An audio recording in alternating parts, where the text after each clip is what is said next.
super professional start. Totally forgot to set that up properly. Pretty sure I got it right now.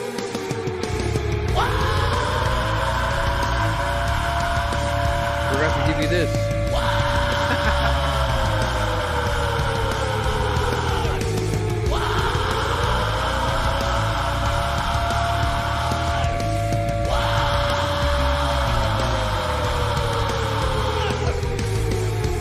Tell you one time, don't want it with us.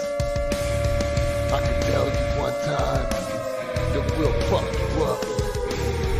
I can tell you one time, back to the original intro. I'll tell you one time, this ain't philosophy.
Hello! That was a kind of a broken intro, wasn't it? Sorry, I'm a little out of practice. Anyway, good evening, and welcome to the War Room. This is day 254, if I'm not mistaken. Which, man, 9 months. 9 months of war. The scroller is updated and correct, which is rare for me because my show prep has been kind of off lately. But we've got a pretty good show for you tonight. I don't have as many stories as I thought I did. Maybe I do. I don't know. It always ends up being 2 hours anyway. I apparently have 2 co-hosts. One finally did make it.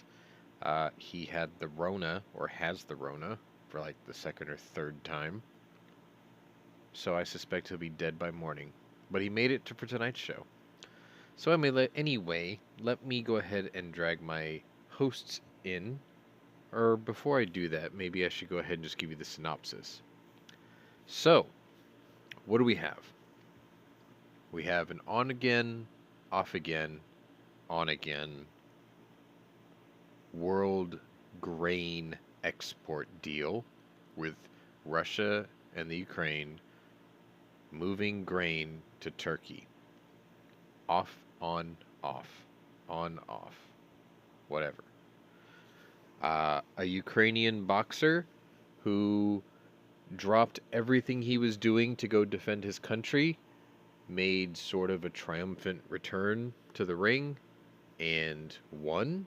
We'll talk about that. Russia installs the Killjoy missile, which is also known as the Kinzhal hypersonic missile, in Belarus. Tell me that's not an escalation. Putin goes on the air and defines his nuclear stance. Very loud and clear. We'll talk about that. The United States answers the call. NASAMS are now on the menu for Ukraine. And estimates of the Iranian drone deal were grossly underrated. we have the actual numbers for that. And then I thought what we would do is we would talk about Israel and their fourth election in only 5 years. Their realization of a mistake and their correction of it. And hopefully that is a premonition of what will happen in our country in, what, 4 days? And then again in 2024. So anyway, let me go ahead and bring in my co-hosts. I have with me tonight Mikael Neitstrikski, and I have the Koof, the Rona, the Scott. So good evening to both of you. Well, at least I'm not the poor saw. Yes, well, he's not here, so I can't. He's not here. He can't defend He himself. can't be here to defend himself. So we should all just kick him while he's down. Damn right. Anyway. So my intro was kind of short this time just because listen, this week's stories, let me put it to you this way. This week is supposed to cover days 247 to 254. I have no stories for day 247, and I believe I have no stories for day 254. Just checking right now. Right now. Right meow. My story cutoffs are actually at 252. That's how sort of hit or miss the stories were this week. There weren't very many. It's 9 o'clock. Exactly. But there weren't very many this week.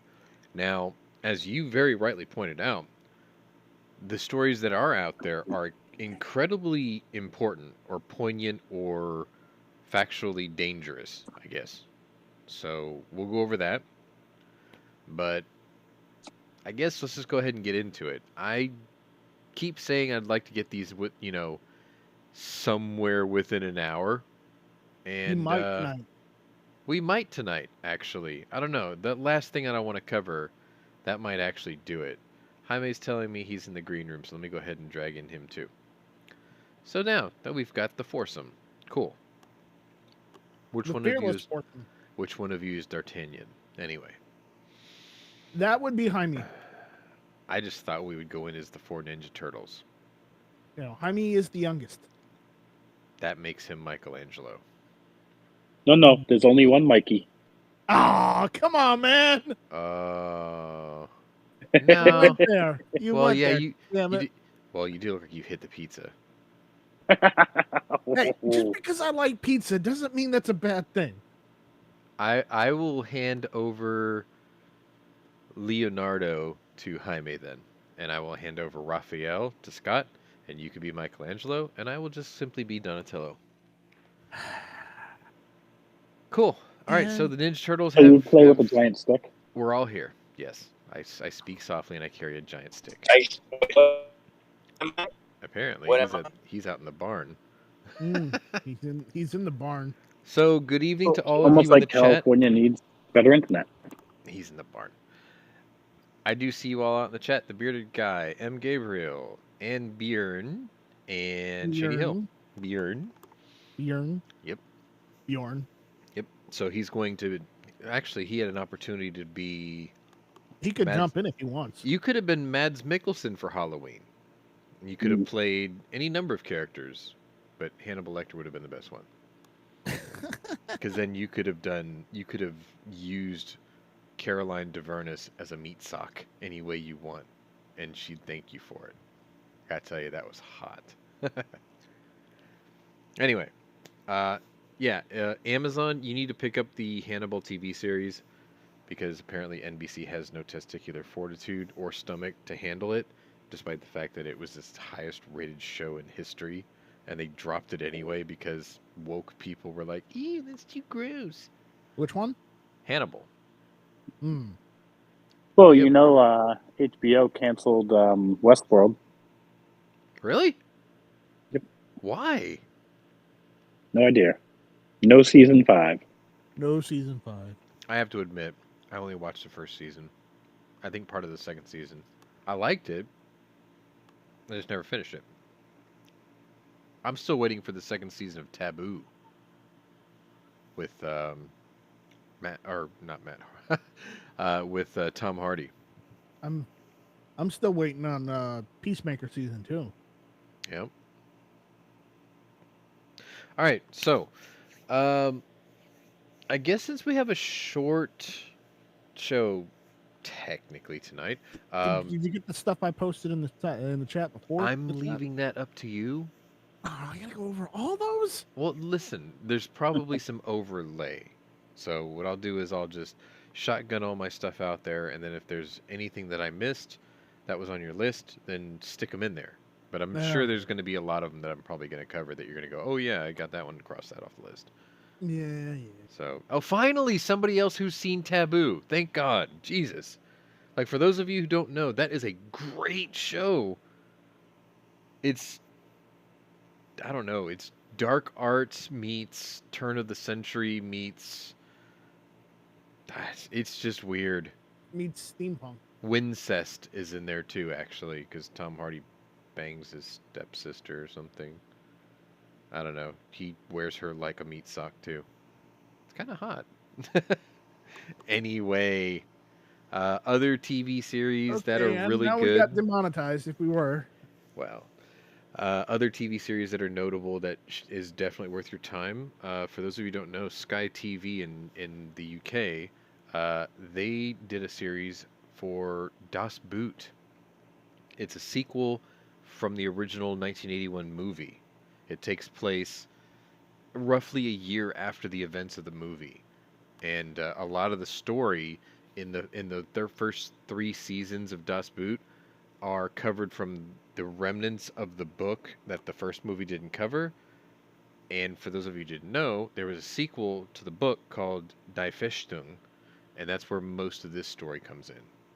And it's got Thomas, I think his name is Vlacha. He's a Polish actor, if I'm not mistaken.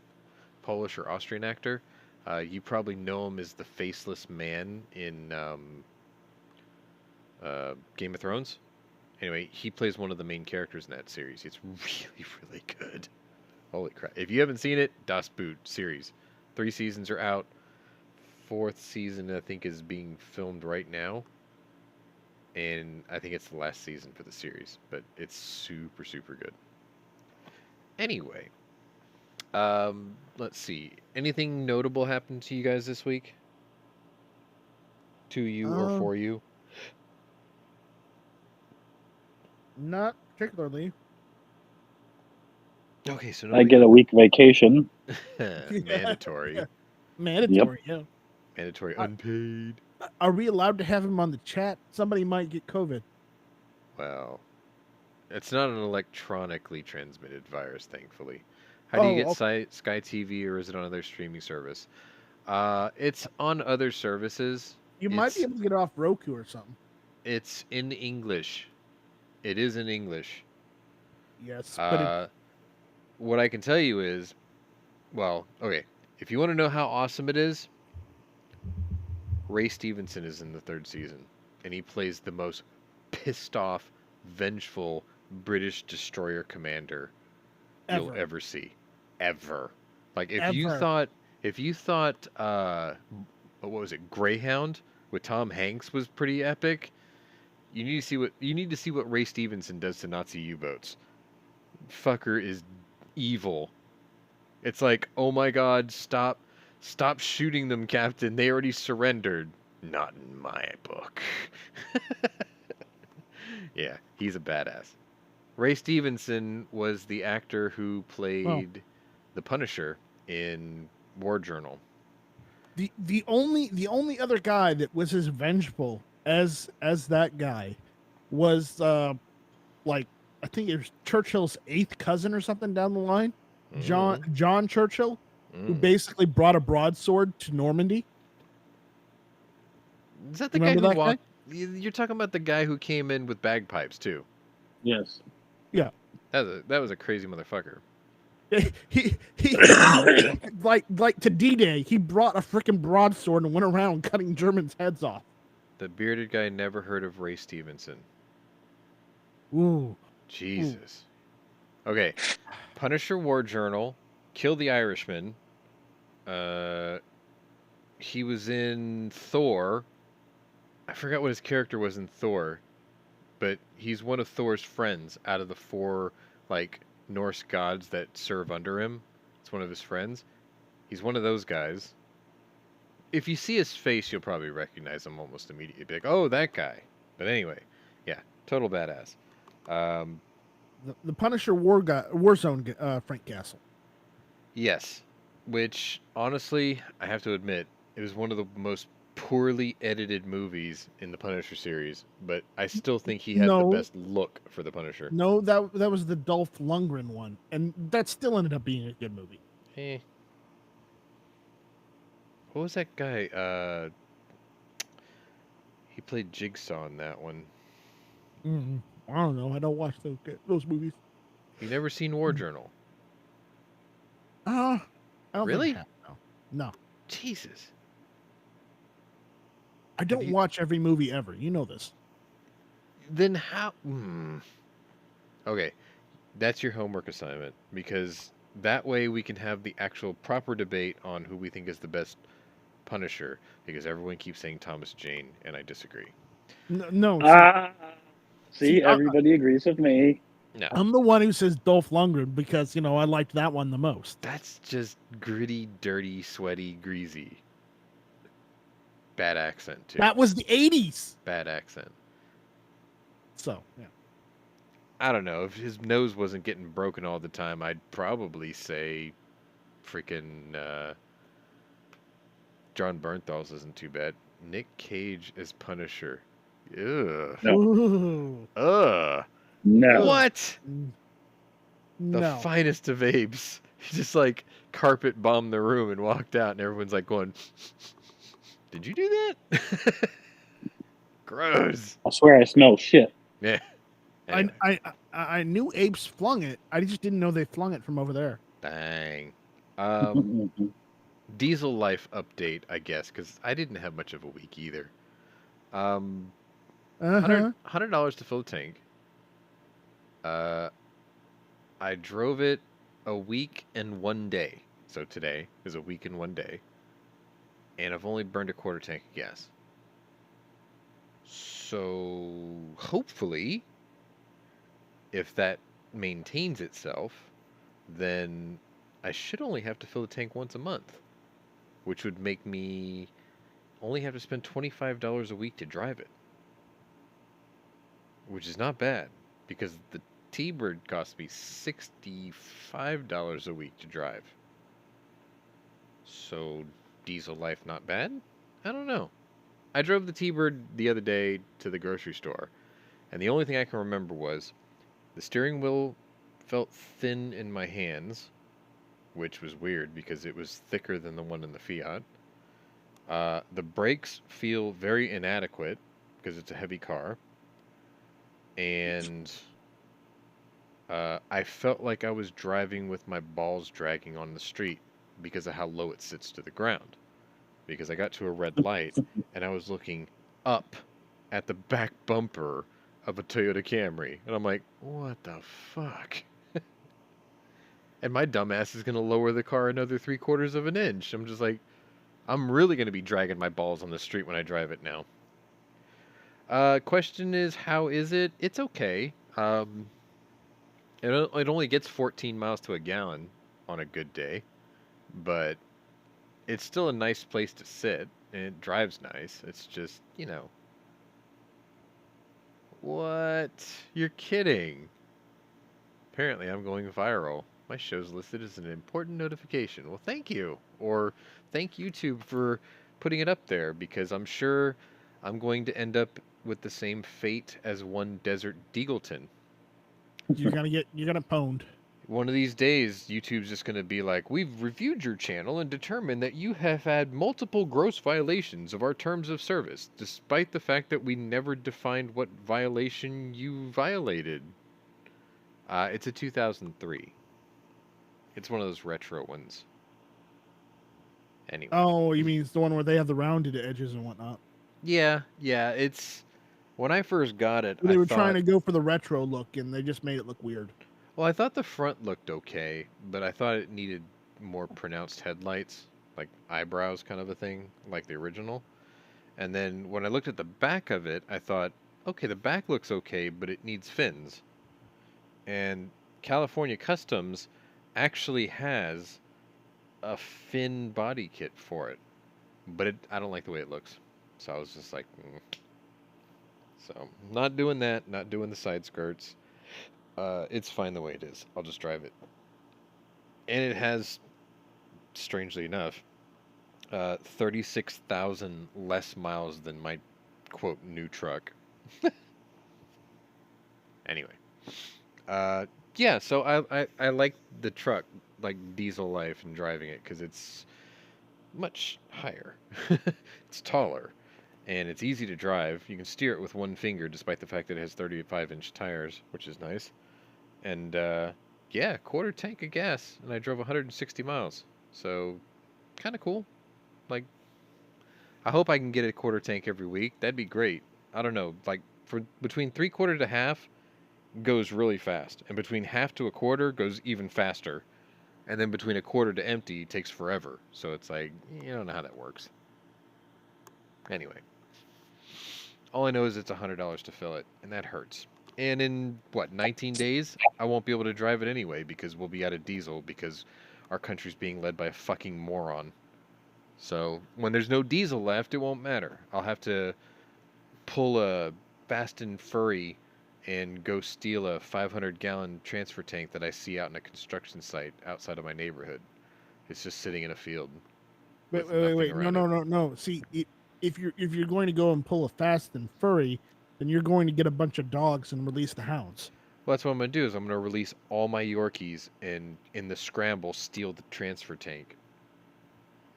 And then have 500 gallons of diesel. And then, you know, they'll never suspect. They'll never suspect me. No, no. You have to see it. They'll never see me coming. Yeah. Exactly. How long does the tank last? I honestly, I don't know. Last week was the first time I actually topped it off. So, I've only had the truck for what? 3 weeks ish. Oh, that's the other thing. I made the first payment on it yesterday, and good God, did that hurt. Told you. When I had my T-Bird, I would print a confirmation of the online payment, and I would just write T-Bird payment number 40 of 48 or whatever. I did 4-year financing on that car. So when I got to number 48 of 48, I was like, oh, it's a good feeling, right? Bam, done, right? Well, yesterday was RAM payment 1 of 72. I was just like, ouch. And I quote Scott yet again. I fucking told you so. Word for word from Scott, I believe. Yeah, but I Yep. have it, you see. That's the thing. I still You have it for like another 19 days. Yeah. Well, I have it running for another 19 days. No, not another 19. Apparently, I looked it up, and they said we had 25 days left of diesel from October 14th. So, come election day, we're out of diesel. November 8th. See, I think that's propaganda. It's like how convenient that it ends on election day, right? Well, that's what they said on Fox News. That's okay, because so they're trying to stir up shit. Yes, they Fine are. Abe asks if I know enough nerds to collect oil and make biofuel. Short answer, yes, I do, actually. I used to go to the local Taco Cabana, and I used to go to the local Captain D's, and I would bring them 5 jerry cans apiece, and then just pick up the oil, filter it, and run it in my 1979 Mercedes 300D. Long answer, he can just install a tank heater on his truck, and he can just run straight vegetable oil instead. I could. But the thing is Taco Cabana's gone, out of business. Captain D's gone, out of business. So I had to find new places. But I'm sure I can do it. I also saved my... Taco Cabana is still around. They're just not in your area anymore. I did the... Yeah, most of the ones in my area gone. Like Arby's. I did save the oil that I drained out of the engine because I did an oil change, and I got 3 gallons of that. Uh, and I know a guy who has a conversion for waste engine oil. There's a couple of things you have to add to it, and you filter it, but you can literally run that also. So I have a storage tank that I'm pouring that into, and we'll see how that goes. Because if that works, my neighbor, he's actually a heavy diesel mechanic for equipment, and he drains oil all the time. And I know he's got a, I think, 1,000 gallon storage tank on his property. So maybe I'll talk him into, I'll say, hey, look, we can convert this and run it because he's got a Super Duty or two. And if he's cool with that, then I have access to 1,000 gallons almost all the time, which would be fine. Mm-hmm. Beardy Guy says, I'll never buy a diesel, but we all know there's plenty of diesel. See, there's a thing about that. See, if I were to recommend somebody to buy one, I would tell you buy one pre-2008. Like, get yourself a 12-valve Cummins Ram from like 97 to 07. Or an early Duramax from like 99 to 04, or any 7.3 liter Power Stroke Ford. Because number one, no EGR. Number two, no sheep piss injector. Number three, no diesel particulate filter in the exhaust system. So you get the pure diesel engine as God intended. So you get all the reliability, all the MPGs, all the power, none of the EPA fucking bullshit, because none of that stuff works anyway. They're just killing engines. There's a thing called the RPM Act that a lot of us are signed up to actually get Congress to tell the EPA to quit fucking around, because everything that they enacted on these engines since 08 to 2014, they do nothing to help the environment. They actually make you burn more fuel, and they kill the engines twice as fast. So it's like, fuck off. But, well, there's no smog in my state anyway. So it's like, the perfect truck to get, in my estimation, is like a 2002 to 2006 3/4 ton 12-valve Cummins equipped Ram. Very simple electronics, 3-wire engine, no EGR, no emissions, no DPF, no DEF. You get 500,000 miles out of that engine, no problem. But, yes, there is plenty of diesel out there. The problem is the entire world runs on it. Every economy, every military, all of it. The world runs on diesel, period. Heating oil, engine fuel, jet fuel, kerosene-based. Kerosene's a byproduct of natural distillation for diesel. So it's like jet fuel, cargo container ships, oil tankers, every truck, almost every diesel electric train, obviously, the world runs on it. Simple. The thing that's really fucked up in this country is, in the U.S., I should say, in case I have foreign viewers.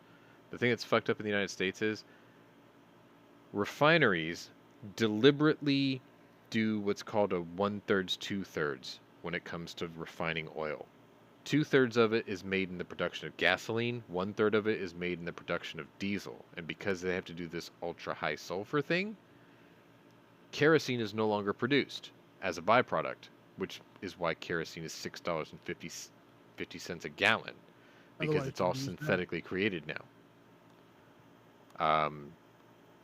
The thing is they know that the world runs on it, so they deliberately underproduce because they know that there's always a demand for it, so they can market up whatever they want.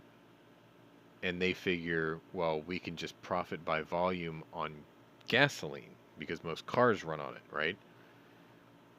I think I'm going to write a letter to the future president of the United States, which is the former president of the United States. Let's not kid ourselves. And I'm going to ask him to, at the least, instruct or mandate refineries cut that shit out if he wants to recover the oil industry in this country. At least 50-50 it. Or 1/3, 2/3 in the opposite direction. By Because the way, obviously more they things said run he on can. diesel than gas. They say he can run. He may announce that he's running as early as November 14th. I suspect he's going to announce it on November 9th. Yeah. November 9th at 12:01 a.m. Probably. Just a hunch. Yes. Yes, the way God intended. Anyway, shit, 30-minute intro. Sorry. Let's go all ahead and right. just get to the stories. No, it's fine. It's fine. It was fun, but I don't want to bore people with diesel talk. But yeah, if you could get one, if you live in Mexico or Canada, you got it made. You can literally buy a turbo diesel Fiat 500 that gets 70 miles to a gallon. Buy that, drive it to work every day, flip the bird off to the picture of Greta Thunberg, flip the bird at the EPA, laugh at all those idiots who are sitting on the side of the road at supercharge stations because you're getting 70 miles to a gallon, and go tell the EPA to go fuck itself. And then with all the money you save driving that, go buy yourself a fucking Plymouth Superbird or some shit and burn like 5 gallons to a mile on the weekends, the way God intended. Mm-hmm. Yeah. Anyway, the world runs on diesel, if you didn't know. Also, if you are part of my server or would like to join it, I'll be Do we have an streaming. invite link? I'll be streaming a really good boxing match tomorrow, live from Abu Dhabi, I think, or Saudi Arabia. It's Dimitri Bivol versus Zerto Ramirez. It's going to be a really good fight. Bjorn asked why you can't get the I guess he's asking why you can't get the diesel Fiat 500 in the U.S. Because the EPA are assholes. That's why. You couldn't get certain model Volkswagen diesels here in the United States. So, one of my friends actually who has a Toronto address, but he lives here, he always buys his car in Canada and then drives it across the border. Because that's the only way, that's the easiest way to get around that bullshit. But yeah, it's funny, Europe for 30 years, they were ahead of the curve. They had all these little 1 liter, 1.3 liter, small displacement turbo diesels getting 70 miles to a gallon, while we're all sitting here fighting for scraps, which is fucking retarded. Because we're being led by idiots. No, we're being led by one idiot in particular. It's a bunch of idiots. Captain Sundown. Captain Sundown. Who is eating ice cream and watching Oprah scream, "You get a Fetterman, and you get a Fetterman, and you get a Fetterman." It's like, didn't you make Dr. Oz what he is today? We don't talk about that. You get a Fetterman. Mm-hmm. No thanks. I don't want a stroke, and I don't want to look like a Neanderthal. Well, we saw the Fetterman debate live, and I tell you what, anybody that would vote for that man is an idiot. Yeah, well, because he's not going. I've seen what strokes do to people because I've had family members that have had strokes. And I'll tell you this right now. I don't care how good his healthcare is. He's not getting over that. No, he is not going to be able to perform and do the duties the job requires ever. No, and the problem is the reason that a John Fetterman exists today is another problem we have in this country. You can identify the weak. You can empathize for them. You can assist them. You can empower them to maximize their full potential. But you never, ever, ever put them into positions of power. Ever. Not at a national level. Ever. Because what eventually ends up happening is the chip on their shoulder rears its ugly head, and they start passing bills and mandates that either accommodate them and disadvantage everybody else, or they browbeat and guilt you into accepting the things that they do to give themselves an unfair advantage. They're equal people, yes, but you cannot put them in decision-making positions of power because they will always have that bias against the healthy, at least in my estimation. And the fact Also, is he's so cognitively broken that he can't be trusted to make sound decisions on a national level, ever. I mean, just listen to his interview or listen to him during the debates. They replayed a clip about what he said about fracking, and then his bumbling response was, "I believe, I believe, I believe. I believe in fracking." It's like, no, you don't. I I believe believe you I don't can even remember what the fly. hell you had for breakfast. That's probably true.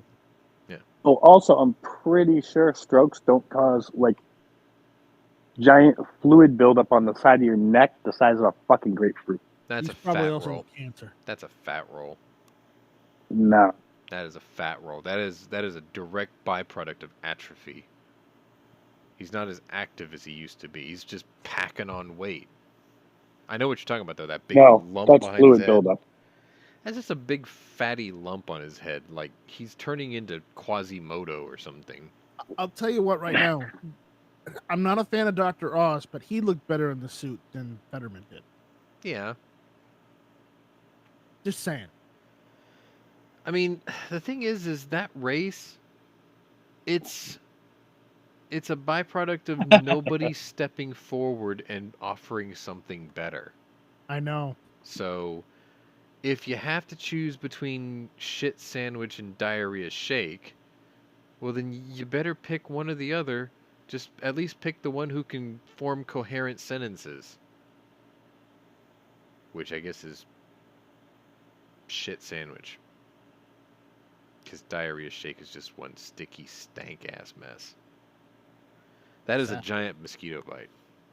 Anyway. Alright, anyway, I'm getting perilously close to hate speech. I gotta stop that. So let's get into the stories.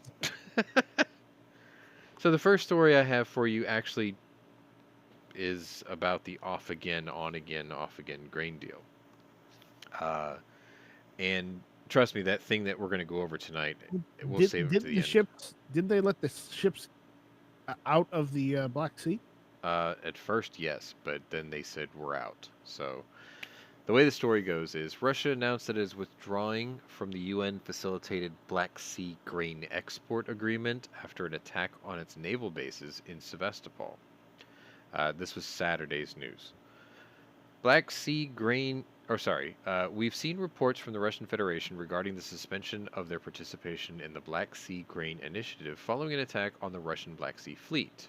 This came from Stephanie Dujarric. She's a spokesman for the UN Security Council, the UN Secretary General. And she said, "We're in touch with the Russian authorities on this matter. It is vital that all parties refrain from any action that would imperil the Black Sea Grain Initiative, which is a critical humanitarian effort that is clearly having a positive impact on access to food for millions of people around the world." So she's not thinking about the two countries that are locked into a war. She's worried about making sure that they can continue to export things from both countries that are locked into a war, because they have to feed people outside of those two countries that are locked up in a war. It's thinking about others without thinking about the hosts. Anyway, the attack occurred at 4:20 a.m. Saturday in Sevastopol, the biggest city in Crimea, the Russian Defense Ministry wrote on Telegram. The attack involved 9 aerial drones and 7 maritime drones, the Post said. I believe you posted a picture or a video of one of those drones, by the way, the ship, which was a pretty good video. And I think Jive Turkey, or Subbrief, he covered that as well. It's pretty awesome video. The attack... Oh, I already said that. Russia claimed that it destroyed all the drones and that its fleet only suffered minor damage. Really? Because the Makarov is missing now. Presumed underwater. Russia also... is missing? It's missing. No one's seen it. Mm. Russia claimed it, or sorry, Russia also claimed that the ships targeted in the attack were involved in security for the grain corridor. The United Nations worked with Russia and Ukraine, with Turkey acting as the intermediary to establish the corridor as a means of securing vital food supplies of grain amid fears that the world could face multiple famines. But now Moscow has suspended its participation in the deal, undermining the agreement and once again threatening global food supplies. So Russia's using food as a hostage, because apparently nobody gives a shit about Brittany Griner. Um, I sure as hell don't. Taking into account the terrorist act by the Kiev regime within the participation of British experts against the ships of the Black Something Sea doesn't sound Fleet. right there. Oh, this is word salad. And civilian vessels involved in ensuring the security of the grain corridor. The Russian side suspends participation in the implementation of agreements on the export of agricultural products from Ukrainian ports. The ministry said this in their statement. It's all word salad. Ukrainian President Zelensky's chief of staff, Andriy Yermak, accused Russia of blackmail and, quote, invented terror attacks on its own territory. Mm-hmm. Fineape says that the Makarov is not missing, and Foos bought it out from under Pooty Poo. Yes, I but think Travis is still a little butthurt on that one. Right. Travis was so butthurt on that. I think G-Web's made a patch for Foos. Jesus. We give the Travis. Anyway, Russian officials called the attack terrorism and accused British specialists of coordinating and helping execute the attack. I got another story about this later too. It's kind of crazy. The preparation of this terrorist act and the training of military personnel of the 73rd Marine Special Operations Center were carried out under supervision of British specialists in the city of Ochakov, Nikolaev region of Ukraine. Adding an accusation that the British Navy was also behind the attack on the Nord Stream 1 and 2 pipelines in September. The British Defense Ministry called the accusation an invented story. To distract from their disastrous handling of the illegal invasion of Ukraine, the Russian Ministry of Defense is resorting to peddling false claims on an epic scale, the ministry tweeted. This invented story says more about arguments going on inside the Russian government than it does about anything in the West. And it's kind of true if you think about it. Russians just pointing fingers and screaming sour grapes. No evidence, no proof. The sad reality do it all is, the time. the really sad reality is, the Swedish Navy have already determined who damaged Nord Stream 1 and 2. They have not publicly announced it because they're working with NATO to determine what course of action they will do to punish who's involved. If it was the British Navy, they probably would have said something by now. Well, if it was the Americans Navy that did it, would they say anything? Yes. If we did it, do you think they'd say anything? Maybe. Well, we are technically NATO. Technically. There. I had to answer Bearded Guy's thing. He thought the Makarov was ammunition. Ammunition. It's three things, actually. It's a pistol. It's the name of a ship. It's the ammunition. name of a pistol, and it's the name of a round. Yes. And Makarov was the name of a general. Yeah. Anyway. Moving on. This next story is actually, I've got a really cool question to ask at the end of it, but I'll read you the story part of it first. And some of you may not recognize who this fish-eyed fool is, but you might. And there she is. Russian agents may have hacked former, and also the shortest in British history, Prime Minister Liz Truss's personal phone during her summer leadership challenge that led to her taking the role of Prime Minister, according to most reports. Oh, how awful. The agents suspected of working at the direction of Russian President Vladimir Putin may have gained access to top secret negotiations with key international allies and personal messages between Truss and her future chancellor of I forgot how the Exchequer, Kwasi Kwarteng. A UK government spokesman was quoted as saying that while the government does not comment on individual security arrangements, the government has robust systems in place to protect against cyber threats, including regular security briefings for ministers and advice on protecting their personal data. The government allegedly knew of the hack during the summer, but then Prime Minister Boris Johnson and Cabinet Secretary Simon Case suppressed details about the hack. Truss served as Foreign Secretary prior to taking over as Prime Minister. She served as a primary point of contact for the UK's response to the Russian invasion of Ukraine, famously blaming Putin directly for the emerging global energy and food crises. Rebecca Koffler, the president of Doctrine and Strategy Consulting and former DIA intelligence officer, says that it would be no surprise that Russia might target Truss, and no surprise that they would have succeeded. It's a standard operating procedure for Russian intelligence operatives to try to intercept communications of foreign or prominent foreign leaders that are high-value targets for them, Koffler says. The goal is to either exfiltrate intelligence or to embarrass a foreign official by leaking hacked content, if the Russians find something juicy in terms of personal data, like, OnlyFans accounts where she shows off her chocolate starfish on camera. Try not to visualize that. That is gross. No one wants to see that. Stop that. Don't Well- put that in people's heads. What's wrong with you? Well, they're saying it's to embarrass them. That's a pretty embarrassing thing. Just stop right now. Just stop. Move on. Gross. She's got pictures of her playing with Paddington Bear. Anyway. I don't want to visualize. Stop. Koffler mentioned previous instances in which Russia was able to flex its hacking capabilities, such as when Russians posted a recording of a phone call they intercepted between U.S. Ambassador to Ukraine, Jeffrey Piat, and Assistant Secretary of State Victoria Nuland, in which they made disparaging comments about the European Union. So basically they leaked a phone call between two people talking shit about the EU. Just another day at the office.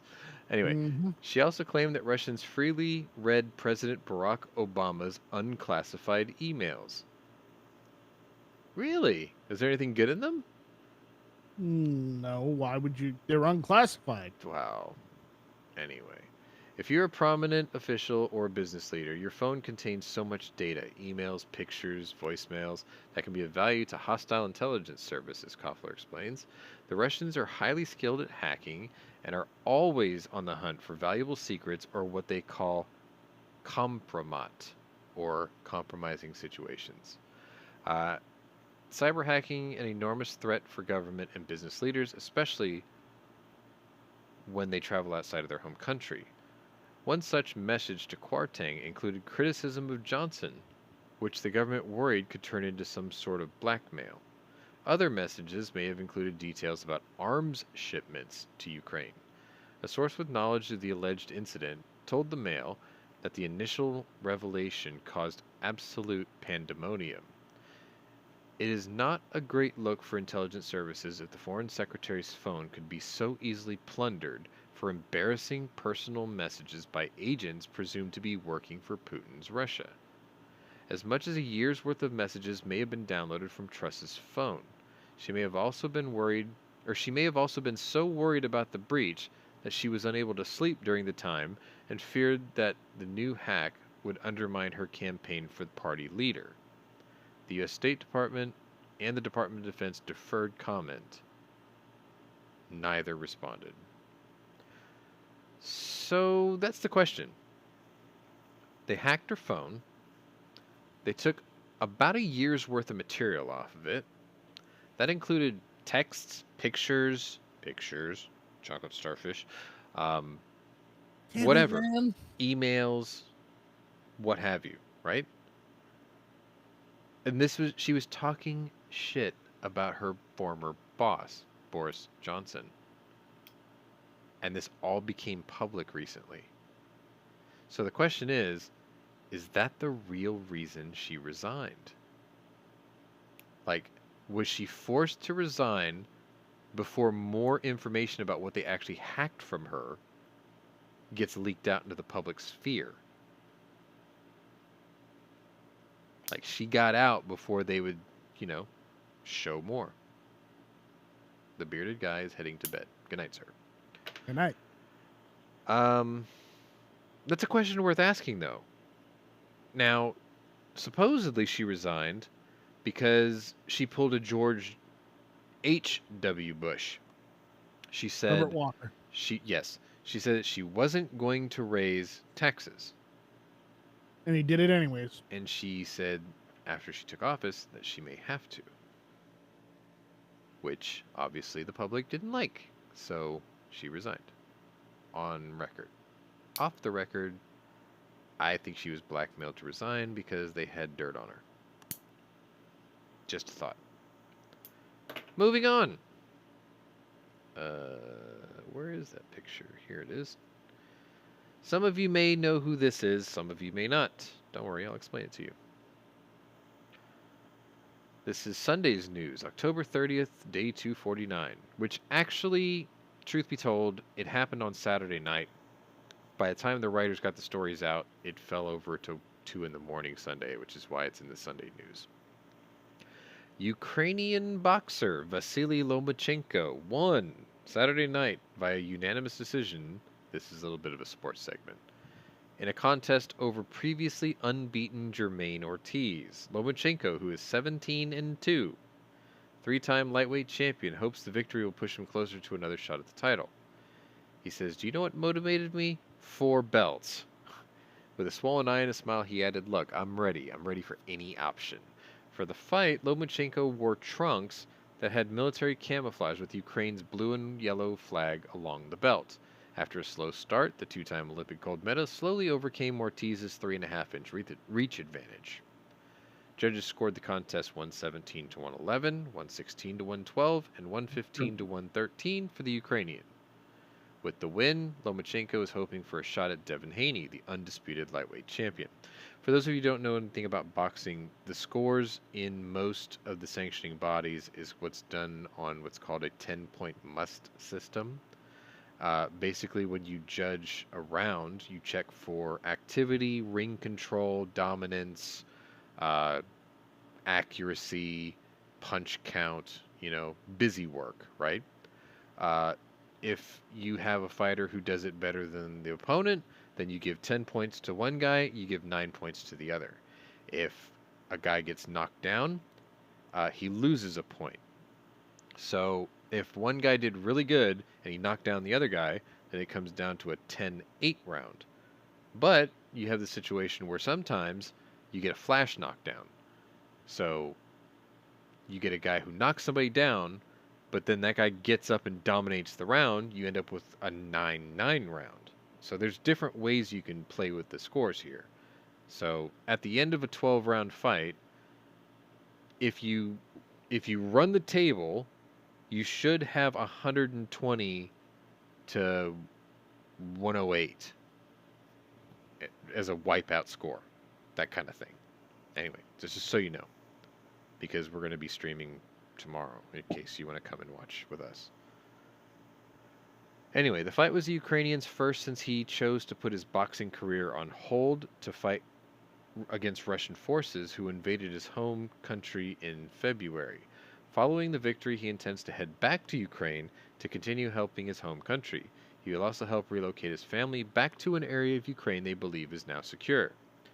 When he resumes fighting, boxing promoter Bob Arum Near said the Polish border. Probably. Or he's going to send him to Moldova. Moldova. Anyway, following the victory, he intends to head back to Ukraine. I already said that part. When he resumes fighting, boxing promoter Bob Arum said that it would make sense to make his next opponent Haney.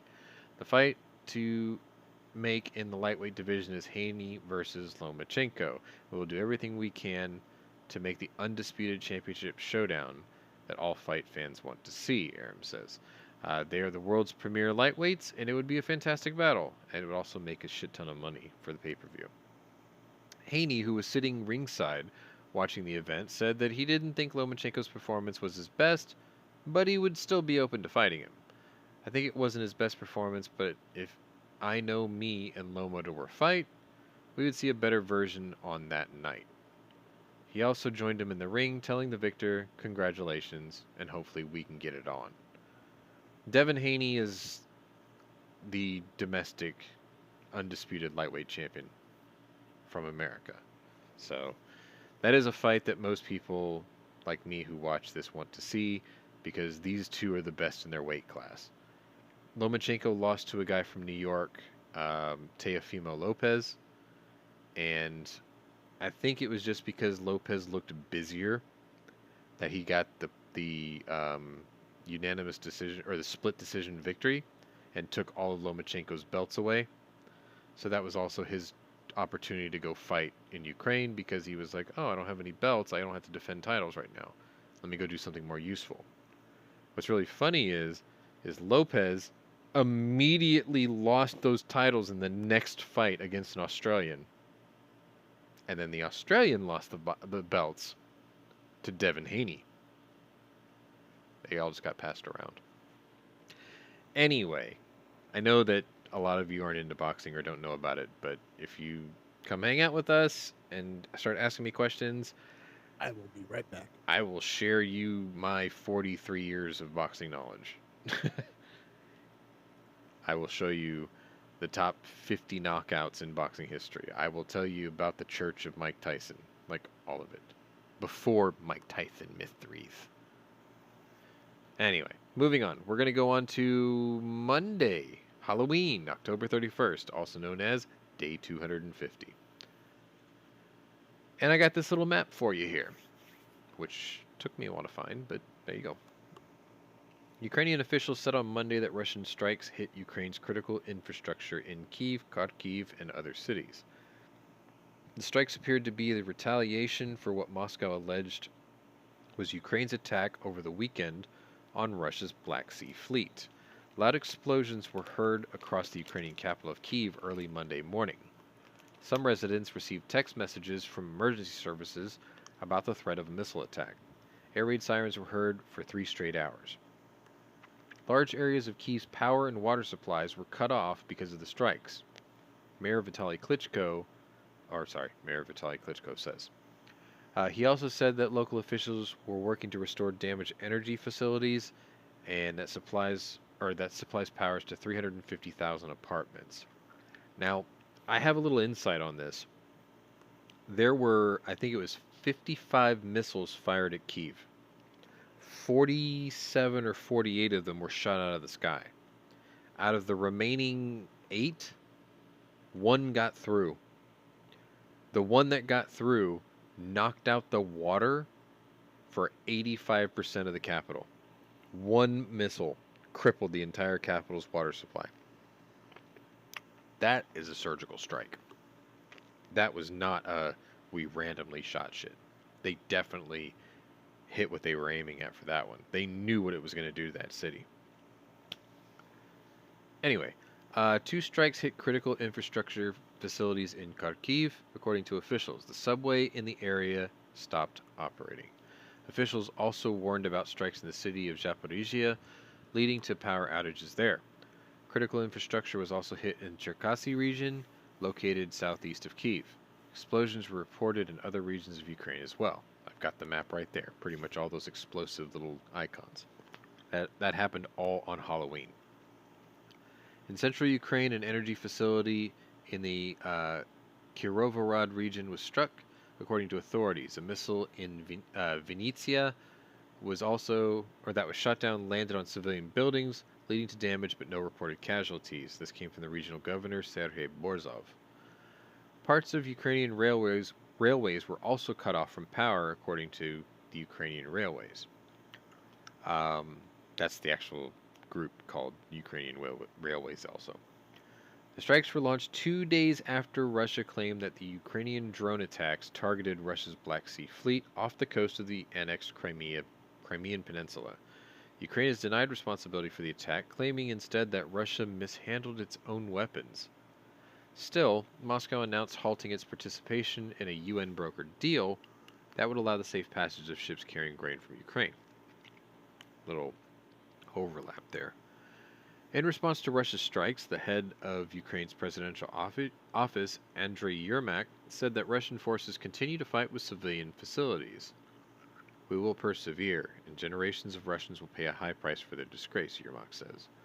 Monday's attack was the second time this month Russia has launched a barrage of strikes on infrastructure in Ukraine. Similar attack on October 10th hit the Kerch Bridge, connecting the annexed Crimea to mainland Russia, and attack Moscow attributes to Kyiv. Did we ever figure out what actually hit the bridge? No, we didn't. Was it a boat that was rigged with? I think it was a car. Was We're it gonna a think it need was a a bigger car. boat. Well, From my understanding is that a couple articles say that it was a car strapped with explosives.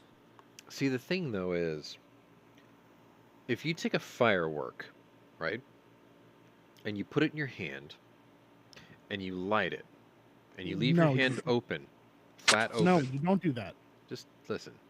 If you leave it in your hand on the surface, you light it, and you pop it, it's going to hurt your hand a little bit, but it's not going to do a lot of damage around Kid, your hand. don't take advice from Sean when it comes to fireworks.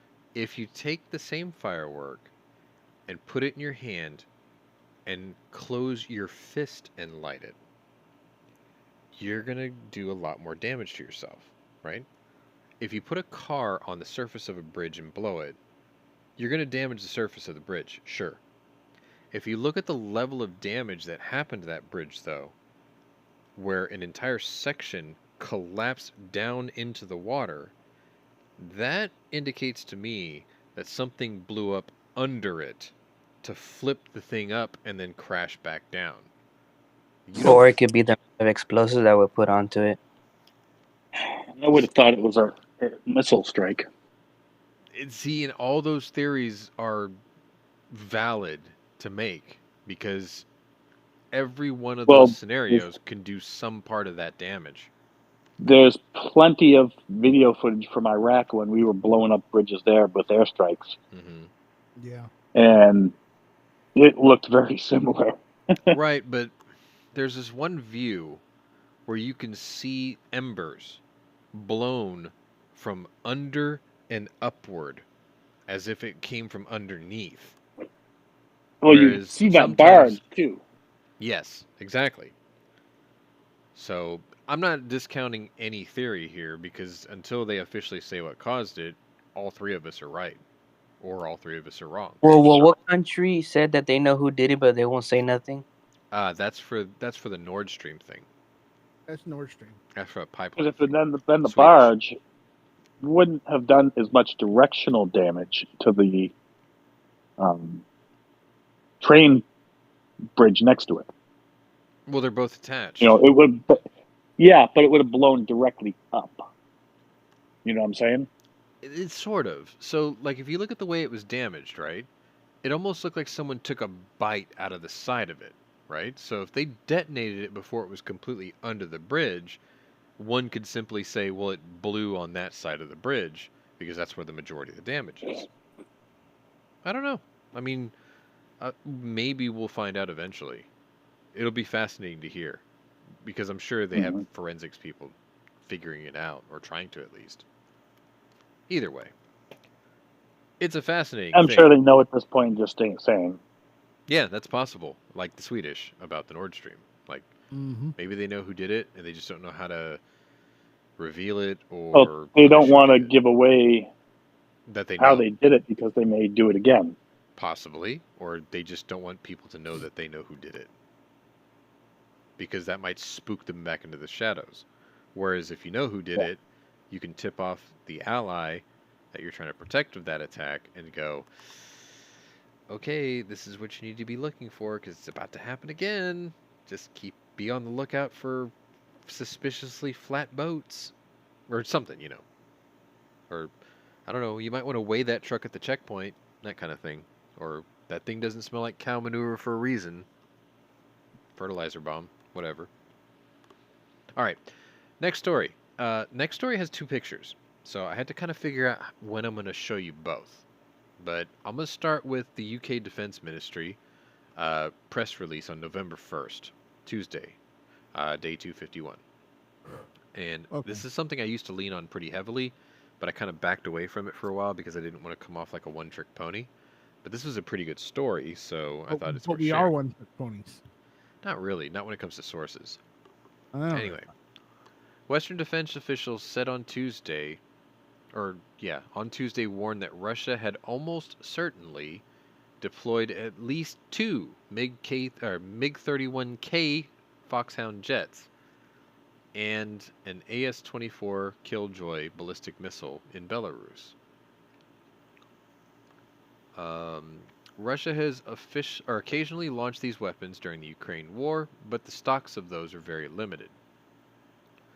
The UK's defense ministry said that the deployment of the missile has a range of up to 1,200 miles, and it is the first time Moscow has placed one of its limited Killjoy munitions in Belarus. The MiG-31K is adapted to carry the ballistic missile, but defense officials argued the deployment of weapons in Belarus would do little to strategically advance Russia in its war in Ukraine. It continues to expand its advanced long-range munitions against targets of limited operational importance, the intelligence briefing says. Basing Killjoy in Belarus gives Russia little added advantage in terms of striking additional targets within Ukraine. I think the reason they keep saying that is because Belarus is in the northwest and all their fights are in the southeast. So it's like, why put them way out of the way? But they have good range, right? Here's the second picture. Not that great. The second picture is where they get their 1,200 miles is like most of the country. That's pretty fucking good range if you can reach one side of the country to the other. I mean, didn't say they'd get intercepted, but it is a hypersonic missile after all. Anyway, let's see. Moscow has leaned on Minsk since first invading Ukraine in February by using its borders to deploy thousands of troops, firing missiles from Belarusian airspace, and regrouping its forces after they were forced to retreat from northern regions of Ukraine. However, Belarusian President and lapdog Alexander Lukashenko, an ardent ally of Russian President Putin, has yet to deploy his own troops in Ukraine.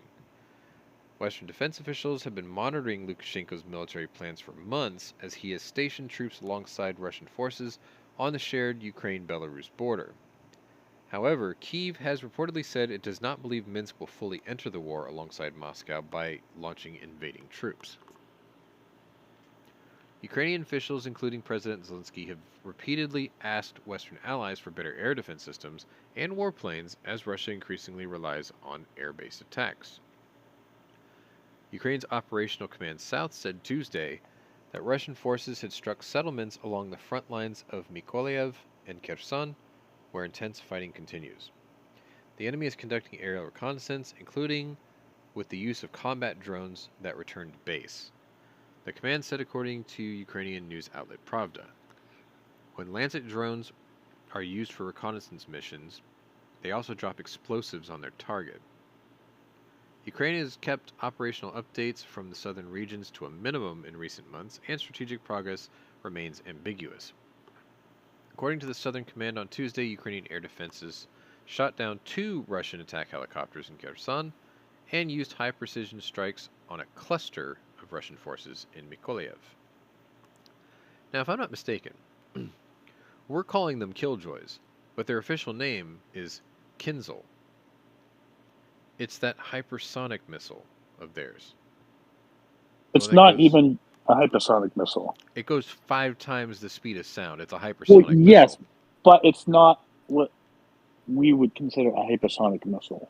By definition, it is. It's 5 times the speed of sound. All it is a air-launched ballistic missile. Yes, but its speed is what they call it. It doesn't have an air-breathing engine, is what I'm saying.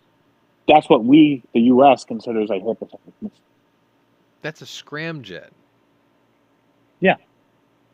A missile doesn't have to have a scramjet to do that. It just has to achieve a certain speed. Then they're misnaming it because what it is an air-launched ballistic missile. Right, but yes, it's hypersonic in speed, but it's a ballistic missile. Like supersonic means you break the speed of sound, right? Mm-hmm. Subsonic means you didn't break the speed of sound. Hypersonic means you have exceeded the speed of sound 5 times or greater. But every ballistic missile by definition, is a hypersonic weapon. You're saying they all go 5 times the speed of sound. Or more. Okay, then they all fall under that category. That's fine. It's like it's a blanket thing. But they're kind of misnaming it because it's a ballistic it missile. does the speed. It does the speed, yes, but it's not. That's what defines it. The speed defines it. Like No, bullets. it's a ballistic missile. No, it's still a hypersonic missile, though. It's a hypersonic ballistic missile. Now, here's the thing, though. By definition, it doesn't have every multiple one of them warheads. is hypersonic. It's a one. No, it's it a doesn't. one warhead weapon, whereas ICBMs are multiple warhead weapons. Anyway, not all of them. This one here, they rigged MiG-31Ks to be able to carry it and launch it. Now, it's a one-trick pony, though. It can only carry one?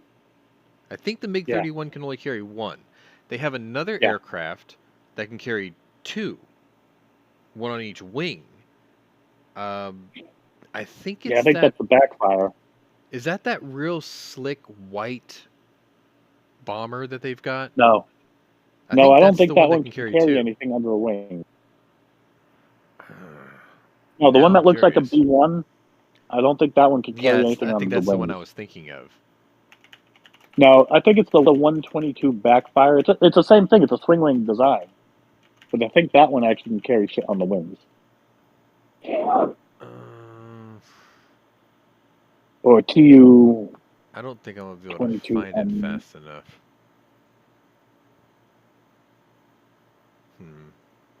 But either way, it's still a one-trick pony. Yeah, it can only carry one. You can have one or two. The 31 can only carry one. I swear it's like I think it's a bomber that they have. It can carry 2. Yeah, it's not that big white one you're thinking of.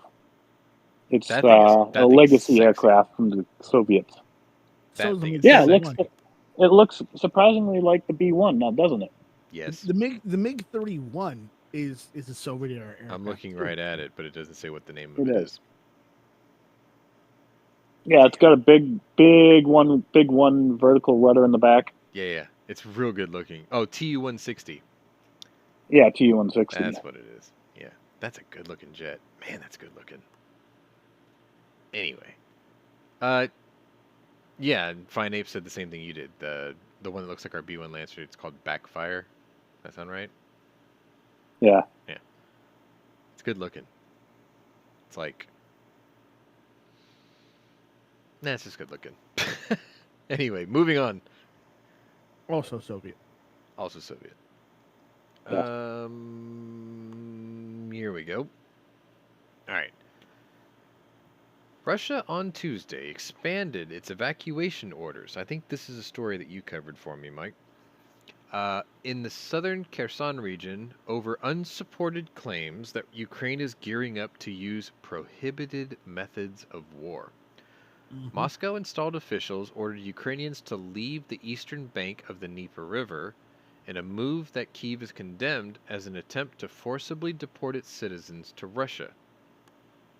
Intense fighting has raged for months in the city of Kherson as Ukrainian forces look to retake the southern region after an 8-month-long occupation. Earlier this month, Russia called on its top security officials and their families to flee the area before ordering evacuations from Kherson. That order was expanded by Vladimir Saldo, the Russia-installed head of the Kherson region, Tuesday in a video message where he called on all Ukrainians in a 9-mile radius of the Dnieper River to evacuate.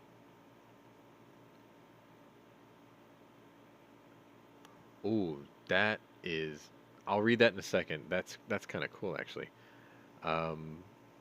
Where am I at? Due to the possibility of the use of prohibited methods of war by the Ukrainian regime, as well as information that Kyiv is preparing a massive missile strike on the Kakhovka hydroelectric station, there's an immediate danger of the Kherson region being flooded, Saldo reportedly claimed. Little sidebar here. Ukrainians are not going to destroy their power plants. They just want to destroy the people who keep trying to take them over. I don't think they're going to destroy a hydroelectric power plant and flood thousands of hectares of land where their own people are living. That's stupid. It depends on how bent on the scorched earth path they are. Ukraine's not on scorched earth. Russia is. But Russia is. Right. Well, they're claiming that the Ukrainians are going to go scorched earth. Page 1 liberal playbook. Well. See, now, okay, I got to read that thing Fine Ape says. All right, go ahead. So, MiG-31 Foxhound. Allegedly, if conditions were absolutely perfect, which means clean air and everything, I guess, it could, in theory, intercept an SR-71. Bullshit. So, anyway, what he joked about is he goes, I know you're a Grim Reapers fanboy, so I'm like, I should ask Cap to test that theory. Damn you. I'm going to send that to him after this show. I'm going to be like, I need you to fly a MiG-31 and intercept an SR-71. Make it happen. Just to get up to the speed to catch it, they would destroy the engines. Well, yes, but I mean, it's the ideal situation is war emergency power, right? Well, they would have to work out your course and heading. Yes. They'd have to know it's coming. And pre-position them ahead of you to be able to intercept you. Well, because I think at full power, a MiG-31 can only fly. I think it can only fly for like 15 minutes at max power. Well, let's get Cap figured out. Before you damage your engines. I'm going to get Cap to figure it out. Or you ask Sock. Well, I am in their Discord. Oh, he's already got the thing. How do I... Oh, here you go. I know Sock would just mess it up, though. No, he said there's already a video of it, so he's going to post the link to it, so I can just watch it later. Thank you. You already have a wrench now, by the way. Cool. It's already been done. Sweet. Yeah, I figured they would have done that. Now I got that. something to watch when I eat my... I'm not eating Fruit Loops tonight. I got Frosted Flakes. You know what I've got? Oh, it's a step up from ramen noodles. You know what I've got? Not much. I've got Raisin Bran. You want to shit Naquita bricks. No. It's a lot of fiber. No, I need more fiber in my diet is what it is. I haven't been eating enough. Fair enough. I was gonna be petty and stupid there, but no, it's that if you're on it, yes. All right. I mean, it was either this or Golden Grams, I don't think I've ever had those. You've never had Golden Grams? They've been around for years. I'm not sure. You know what else I have never had? Do you remember that cereal that looked like little honeycombs? Yes, they still make it. Is that honeycomb? Yes. I don't think I've ever had that either. Oh my God, you've lived a sheltered life, boy. Well, sort of. I don't know. Like I didn't get Fruit Loops until I bought them for myself. I mean, you're older than me, and you've lived a sheltered life. What the fuck? I don't know. I still like maple brown sugar Quaker oatmeal. Okay, Grandpa. With a really I'm kind of weird though. I pour the milk on top of it. I don't drink the milk on the side. Grandpa. It's weird. I know. Anyway, where did I leave off?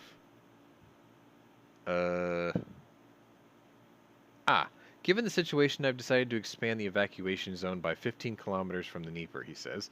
The decision will make it possible to create a layered defense in order to repel Ukrainian attacks and protect civilians. Kyiv and Western allies have decried Moscow's blatant push? Sorry, I don't use that word very often. To forcibly deport Ukrainian citizens since the onslaught of the war. Earlier this month, Russia claimed it had knowledge of Ukrainian intent to deploy, quote, a dirty bomb, a primitive weapon that detonates using a conventional explosive like dynamite but releases radioactive materials. No such device has yet been used by either Russia or Ukraine, and the US, France, and the UK condemn the claims as transparently false. The Kherson region has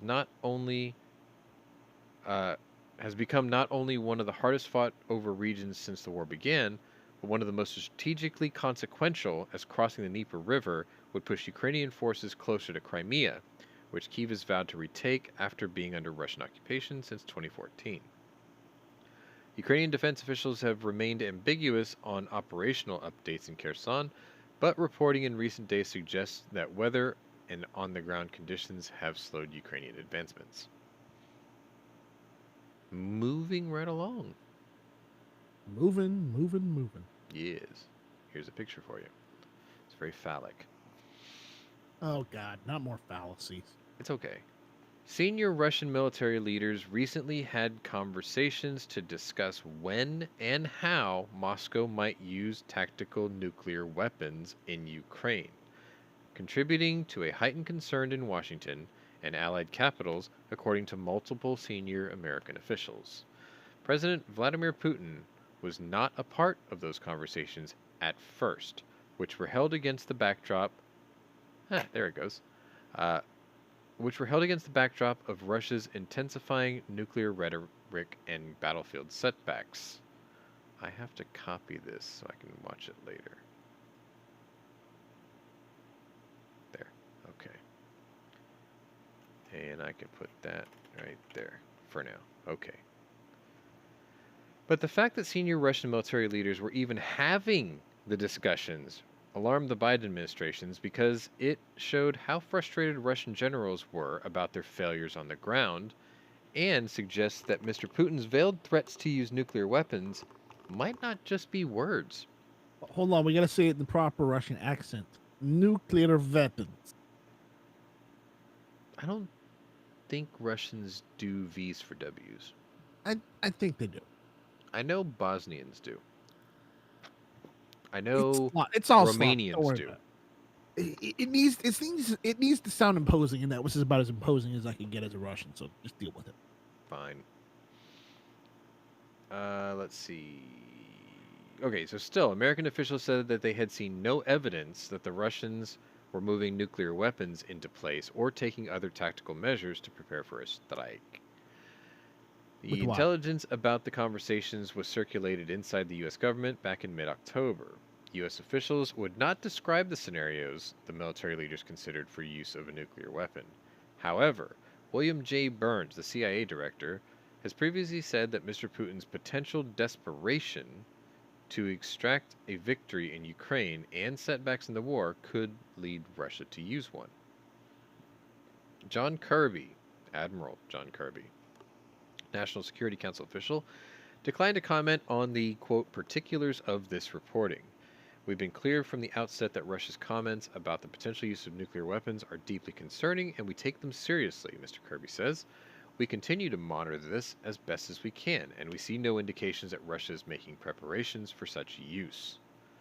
The Pentagon estimates that Russia has a stockpile of as many as 2,000 tactical nuclear weapons, which are designed to be used on battlefields to overwhelm conventional forces. So this is like small-scale tac nukes. No tactical... Russians don't really do anything small-scale about. Well, they use small-scale, but use 2,000 of them. Like, well, no, like their small scale is like Hiroshima size. No, I'm saying like Katyusha, right? It's like, okay, we're gonna rocket that target over there with 1,000 rockets. So I mean, it's not really small scale. It's a lot of small weapons all at once, like just carpet bombing. Also, I've seen the fallout patterns for if they were to use a tactical nuke. Half the cloud would go right back into their own country. Not necessarily. But it could definitely affect Poland and other countries around it. We saw that even with the Chernobyl map. Like that went as far as as far as Iceland. That went around the world. What day are we on? Are we on the 3rd or are we on the 2nd? We are on the 1st. Okay, we're on the 1st. On the 1st. Because I got speaking of nuclear weapons, I've got a topic we can talk about. Right? All right, we'll get there. We'll get to the 3rd. All right. No tactical nuclear weapon has ever been used in combat, but one could be deployed any number of ways, including by missile or artillery shell. Davy Crockett. Actually, that's not technically true. Technically, we dropped 2 nuclear weapons on Japan. No, it's tactical nuclear weapons, small scale, man-portable things. Think Starship Troopers. We did make the Davy Crockett. We did field, but we didn't use it. No, we field tested it. That counts. That counts. We didn't. It has never been used in combat. All right, fine. That's what it says, in combat. Testing, well, sure. Anyway. Technically, we tested it during the Cold War. But we didn't use it on them. We used it on a field of cows. Of course we didn't use it on them. They decided to use it on themselves when they had gas leaks. Oops. Anyway.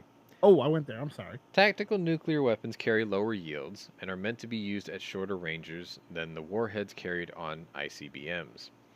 Military experts say that the use of a nuclear weapon for the first time in more than 75 years would fundamentally change the shape of war. Although the resulting destruction would depend on many factors, including the weapon's size and the winds. Even a small nuclear explosion could cause thousands of deaths and render parts of Ukraine uninhabitable. Mr. Putin has sole authority over whether to use a tactical device and would make the decision to deploy one regardless of the views of his own generals.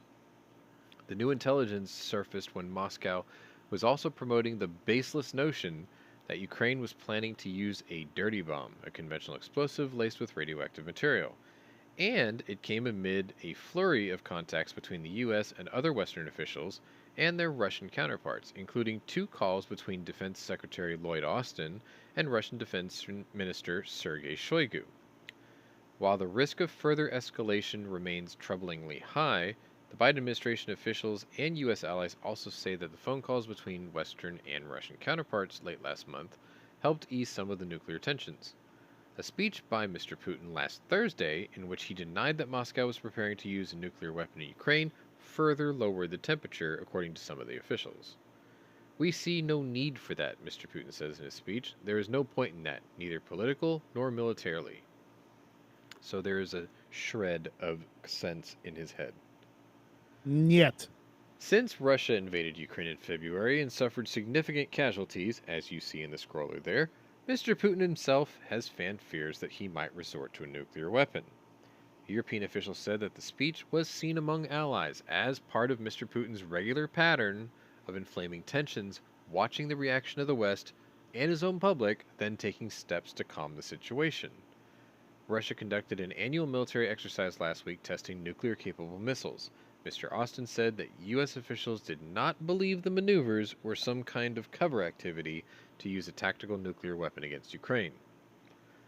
In Washington, administration officials say that they still do not think Mr. Putin has made plans to use a tactical nuclear weapon or even a dirty bomb. No, why would you do that when you have biological weapons still? Anyway, we have not seen anything to indicate that Putin has made a decision to use a dirty bomb, Mr. Austin told reporters at the Pentagon last Thursday. He said that even talk of the use of nuclear weapons was dangerous.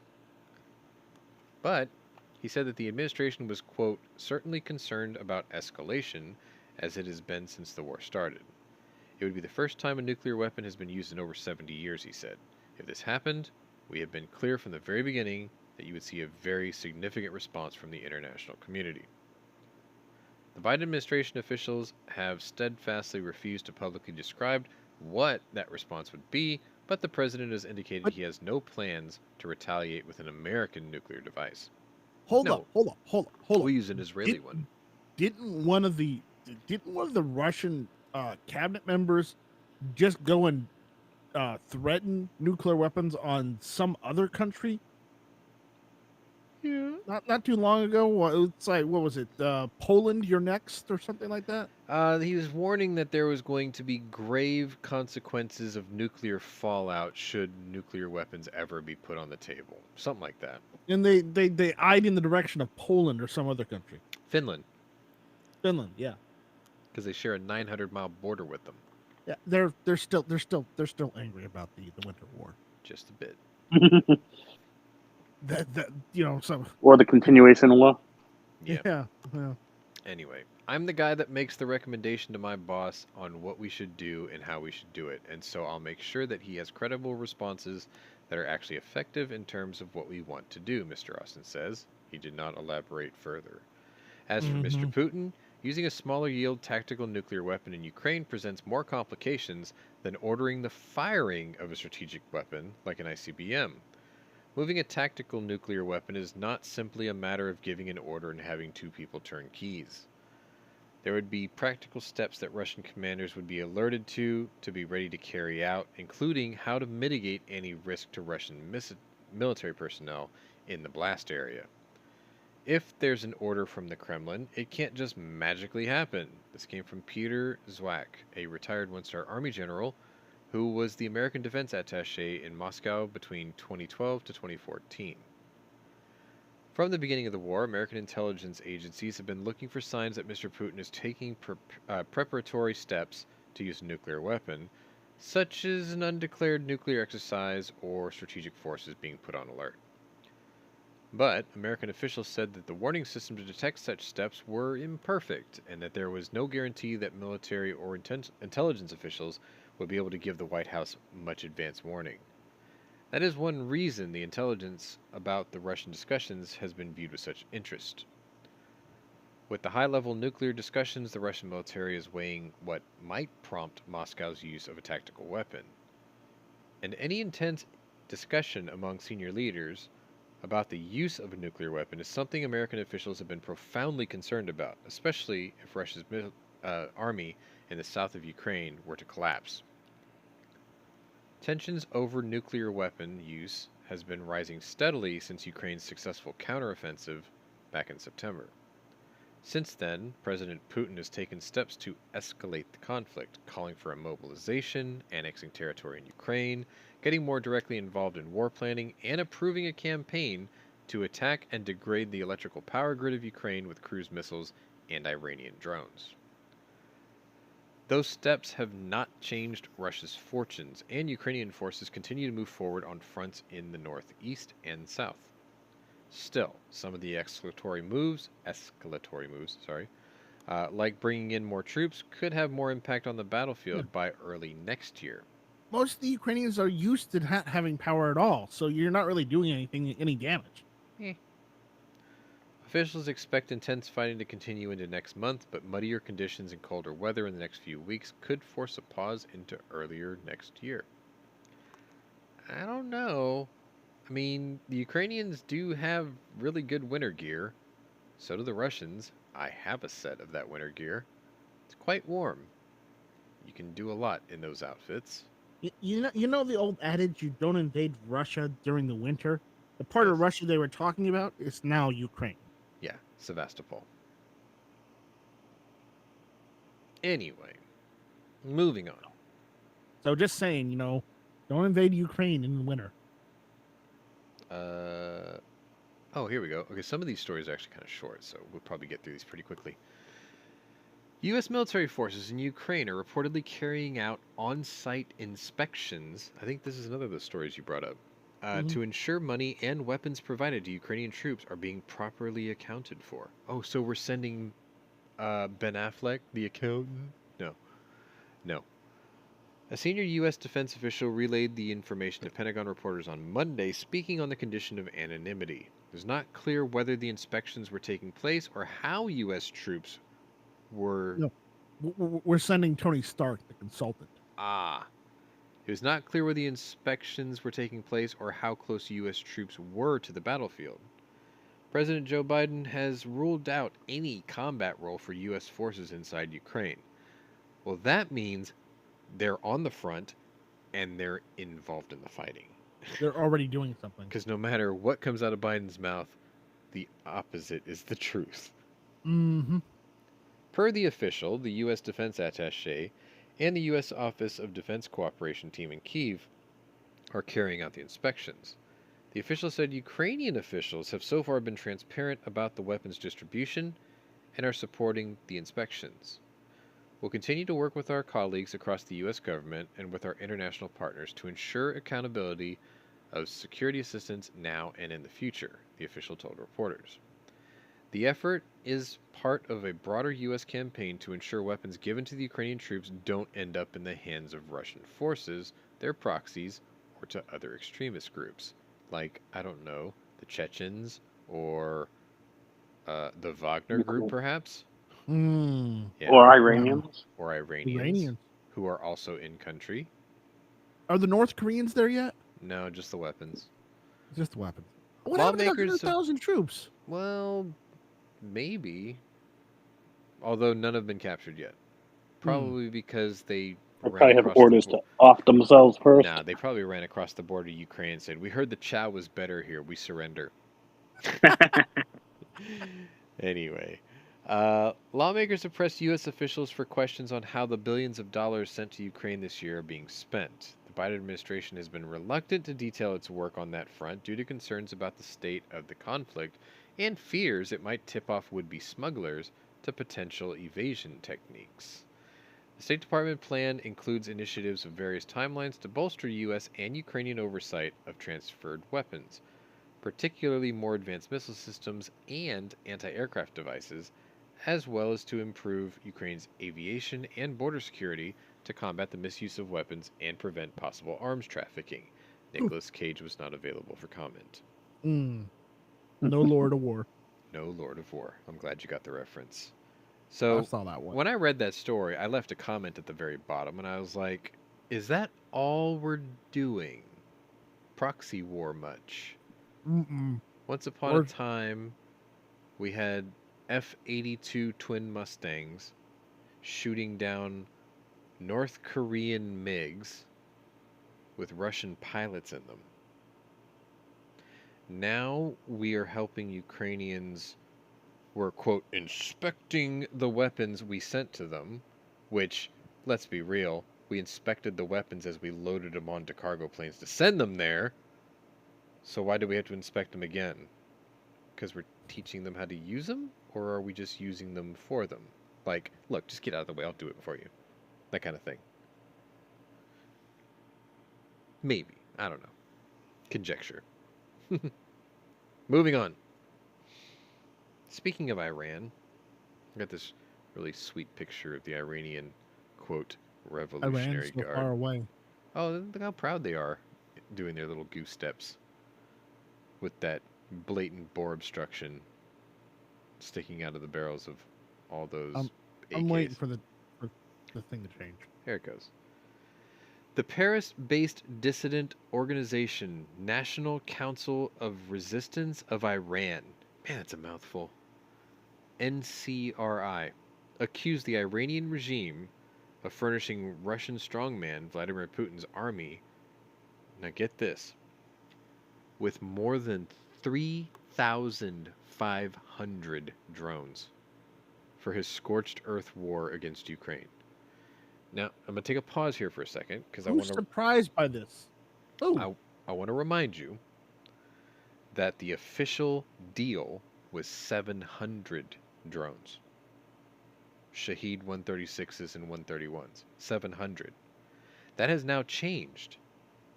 Now they say that they know that over 3,500 have been delivered. Just keep that number in mind. According to reports from the social network of the People's Mojahedin, so I always get that wrong. The People's Mojahedin Organization of Iran, inside the Islamic Republic, Iran's UAV sale contract to Russia includes various offensive drones, including Shahed 129, Mohajer 6, and suicide drones Shahed 136 and 131. MEK is part of the National Council of Resistance of Iran's umbrella organization. Iran has an umbrella corp. Does that mean they have stars? I don't know. You got that reference, right? Yes. Okay, good. The NCRI dossier states Tehran has sold more than 3,500 UAVs to Russia. Most of these were made at the factories of the Ministry of Defense, with others produced by the factories of the Iranian Aviation and Space Industries Association. It actually spells I-Asia. Kind of cool. The allegation that the theocratic government provided more than 3,500 drones to Russia indicates a dramatic increase of the Iranian regime's support for Putin's war machine. Recently, Ukraine said that roughly 400 drones have already been used by Russia from a total supply of approximately 2,000 weapons. Ukrainian President Zelensky announced the downing of 223 drones produced by Iran's regime. Last week, Zelensky stood in the capital city of Kyiv beside what was ostensibly a downed Iranian Shahed drone. Iran's attack drones are a source of grave concern for Western countries, including the U.S., seeking to aid Ukraine in its efforts to save civilian lives and oust Russian forces from its territory. According to the NCRI report, according to the NCRI report, so it's not California, some of the UAVs are sent to Russia, or some of the UAVs that are sent to Russia are from the Qatar Air Base of the IRGC, the Islamic Revolutionary Guard Corps. The Trump administration sanctioned the IRGC as a foreign terrorist entity. The report said when Qasem Soleimani, the former commander of the IRGC Quds Force, was killed by the U.S. on January 6, 2020, January 6th, his body was transferred to the Qatar base. The Qatar base has its own hangars and special services. The Mehrabad Airport management does not interfere in its affairs. The Quds Force uses Qatar base and IRGC affiliated aircraft companies to send weapons to Syria, Iraq, and Lebanon. The EU and US government classified Soleimani as a terrorist who is responsible for the deaths of more than 600 military personnel in the Middle East. When asked about the NCRI report and if the U.S. plans to pull the plug on its nuclear deal negotiations with Iran's regime in Vienna as punishment for Tehran selling drones to Russia, a U.S. State Department spokesman said that we'd been warning since July that Iran was planning to sell UAVs to Russia for use against Ukraine. In September, Russia transferred UAVs it purchased from Iran into Crimea for its war against Ukraine. The spokesman continues, "We can confirm that Russian military personnel based in Crimea have been piloting Iranian UAVs and using them to conduct kinetic strikes across Ukraine, including in strikes against Kyiv in recent days. We assess that Iranian military personnel are also on the ground in Crimea and assisted Russia in these operations." I want you to remember that because there's something that's very important about that little fact right there. We're going to talk about it at the end of the show. The spokesman added, Russia has received dozens of UAVs so far, and will likely to continue to receive additional shipments in the future. Furthermore, in light of Russia's ongoing supply shortages, we're concerned that Russia may also seek to acquire advanced conventional weapons from Iran, such as surface-to-surface missiles, that will almost certainly be used to support Russia's war against Ukraine. We will continue to use all the tools at our disposal to delay, deter, impede, and impose costs on actors involved in such activities. The NCRI dossier could carry weight within foreign capitals and in Washington. In 2002, the NCRI first revealed that Iran's regime built nuclear facilities near Natanz and Iraq. Iraq. Shaheen Gobadi, a spokesman for the National Council of Resistance of Iran, another mouthful, in Paris, was quoted as saying, "It is more imperative for the European Union and the U.S. to abandon their wait-and-see approach to the regime. The clerical regime's malign intervention in hotspots in the Middle East and Europe are well established." He continued, "It is time to hold it to account for its egregious human rights violations at home that now includes killing teenage protesters. Continued engagement only emboldens the regime to shed blood in Iran and further destabilize the region and the world. The clerical regime's persistent violation of UN resolutions requires it to use the snapback mechanism to reimpose the 6 UN Security Council resolutions. The snapback sanctions provision refers to the penalty for Iran's violation of UN resolutions with respect to its alleged nuclear weapons program." Critics of the Biden administration's Iran policy, like the NCRI, oppose the so-called Joint Comprehensive Plan of Action. If I remember right, that came from Barack Obama, JCPOA. The formal name for the Iran nuclear deal, because it will, they argue, fund terrorism and not deter Iran from developing an atomic bomb. Big surprise. Right. According to one think tank study published by FDD, The atomic accord will pump as much as $275 billion into Iran's coffers during the first year of the deal and merely impose a temporary restriction on Tehran's capability to build a nuclear weapons device. Gobadi says belligerence and sponsoring terror have been a pillar of the clerical regime's rule in order to cover up and complement its repression at home, something the regime has been in desperate need, particularly in light of the revolution that is currently going on in Iran. Some of you may have noticed there's a lot of protests going on in Iran right now. And every time these things happen, guys like Mike and Scott and myself, we sit there and go, maybe the youth of that country will finally overthrow their religious dictators. And we hope. Maybe Persia, Iran, could be saved. But they always get squashed and crushed down and beaten down by the establishment. Jackbooted thugs. Because they have no guns. Gee, who knew? Imagine that. Imagine. Anyway, this dangerous development is also the byproduct of the culture of impunity, which the regime has enjoyed despite its egregious human rights abuses at home and its brazen and destabilizing actions beyond Iran's border. When asked about the NCRI's report about drone sales to Russia, the Foreign Ministry of the Islamic Republic of Iran and its diplomatic mission to the UN refused to comment. Last week, Iran's regime categorically denied that it has sealed arms deals with Moscow. Russia denies using Iranian-manufactured drones. So those markings on the ones that are shot down, is that just aliens? I don't want to say it's aliens or anything, but it could be aliens. Well, you know what History Channel guy says. I'm not saying it was aliens. Yeah, but it was aliens. Right.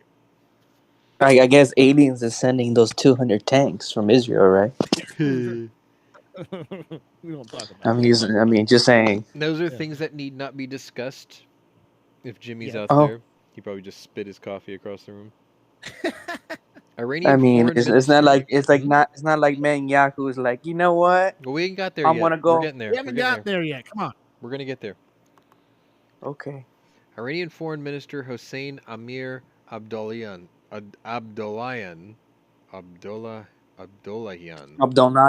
it's hard to say that name, said the allegations are baseless and demanded that Ukraine present any evidence supporting the accusations. Amir Abdollahian added, if it becomes clear to us that Russia has used Iranian drones in the war against Ukraine, we will definitely not be indifferent about this issue.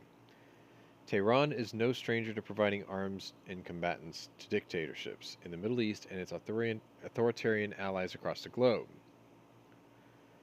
I have a Fox thing here. Fox Digital reported in 2018 that Iran produced chemical 107mm rockets used in Syrian regime attacks on civilians. So the question I have to ask is, what is Russia really paying Iran with when it comes to all these drones, right? They're not paying with money because they ain't got none. They're not paying with oil because Iran doesn't need it. They have their own. The answer is nuclear technicians and weapons designers. We already know that they're sending those guys there. Every single thing that the JCPOA was designed to do was useless. Because it was never designed to stop them. Ever. It paid them to actually accelerate their program. Remember the last thing Barack Obama did before he left office? The Iran deal. The $150 billion in mixed currencies on cargo planes dropped off in Iran. Mm-hmm. And yet he's still walking freely, campaigning all over the country for Democrats right now. Remind me why that's allowed? Because the president is immune to doing the wrong thing. Because we don't hang people for treason anymore. That's the problem. I would argue we don't also electrify them either. Fine Ape says, I'm gonna say Russia is paying the Iranian elite with Russian cosplay girls. Yeah, gunslinger girls, right? I wouldn't mind having one of those. Go hug your anime body pillow. Jesus Christ. I don't have one of those. I'll send you a Sailor Moon one or something. I don't want one. Anyway, moving on, because I'm going to talk about something cool now. Here's no, a picture. You're not. You'll see. There's a picture. It's coming up. I'm in disbelief. Now you're going to love this. I doubt it. The United States continues to supply arms to Ukraine and will soon send a pair of sophisticated missile systems to its military as Ukraine continues to defend itself against Russian forces. The U.S. was originally reluctant to do this, has promised to send Ukraine 8 National Advanced Surface-to-Air Missile Systems, NASAMS, with 2 being deployed to the country in the very near future, senior defense official said last week. The U.S. has already provided 1,400 Stinger missiles, which is short-range air defense, and our allies and partners have also provided considerable numbers of short-range air defense systems, the official said, during a background briefing on Monday. The U.S. has also committed 8 NASAMS and associated munitions, and 2 of those will be in Ukraine in the very near future, with 6 more to be provided later. The NASAMS are included in the latest $275 million security assistance package the Department of Defense was approved to send to Ukraine, the 24th military equipment package since August of 21. The systems are vital to protect Ukrainian infrastructure, the official says. We have also committed to a suite of counter-unmanned aerial systems, including the Vampire system and other radar systems, since we know that the UAS threat is also a serious threat right now. The U.S. also helped support Slovakia's donation of an S-300 system earlier in the war. At the briefing, the defense official said that other countries were intending to supply munitions for the NASAMS, which is the AIM-120 AMRAAM missile. Supercap likes those. Ukrainian President Zelensky said air forces and other military personnel continue to do a great job protecting vital structures. On Monday alone, they shot down 45 cruise missiles. I thank all Air Forces commands for this result, north, south, east, and west, as well as all units of the Russian... Wait. Let me start that over.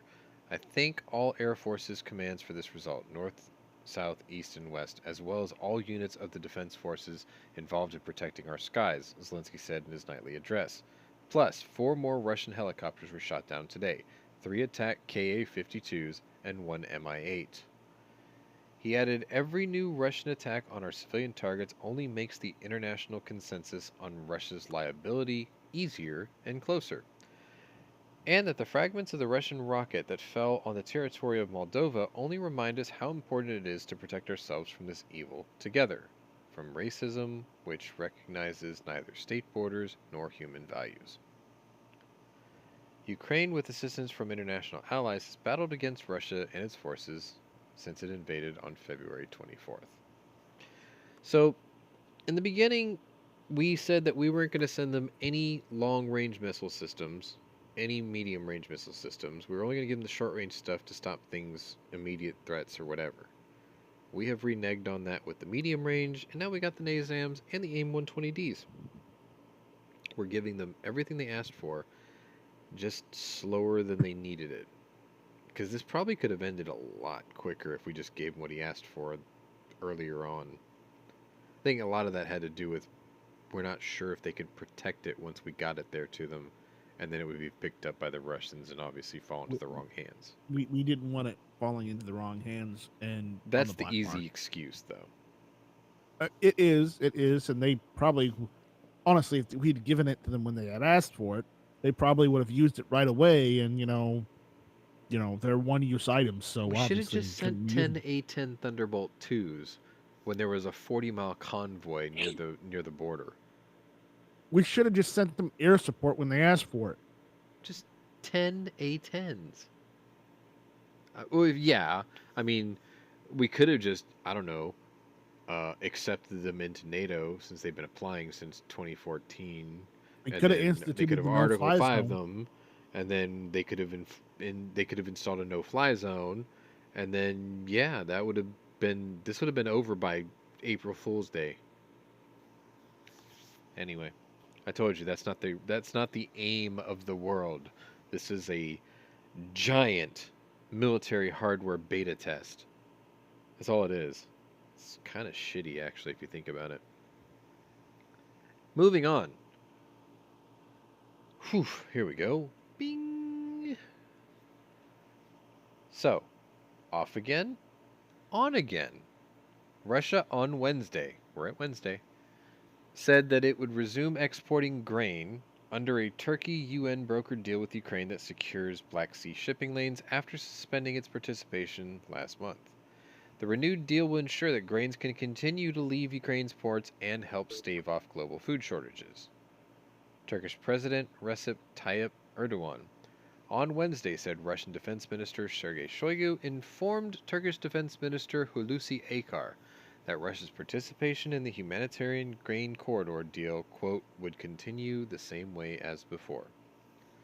The commitment to resume the treaty came hours after ships loaded with vital food supplies like corn, wheat, and sunflower meal left Ukrainian ports in the Black Sea Tuesday, despite Moscow's apparent exit from the deal. On Wednesday, Russia's defense ministry claimed it would once again participate in the treaty after receiving written assurances from Kyiv that it would not use the shipping corridors for military actions against Moscow. Sidebar. Do you see what's going on here? Russia reneged on the deal. Ukraine was like, fuck it. We're still gonna make money. They continue to export. Russia's not making any money. And Russia's like, hey, what about us? And they were like, you backed out, so fuck you. And now they're like, nah, we were just kidding. No, we're back. We're back. We need the money. We're back.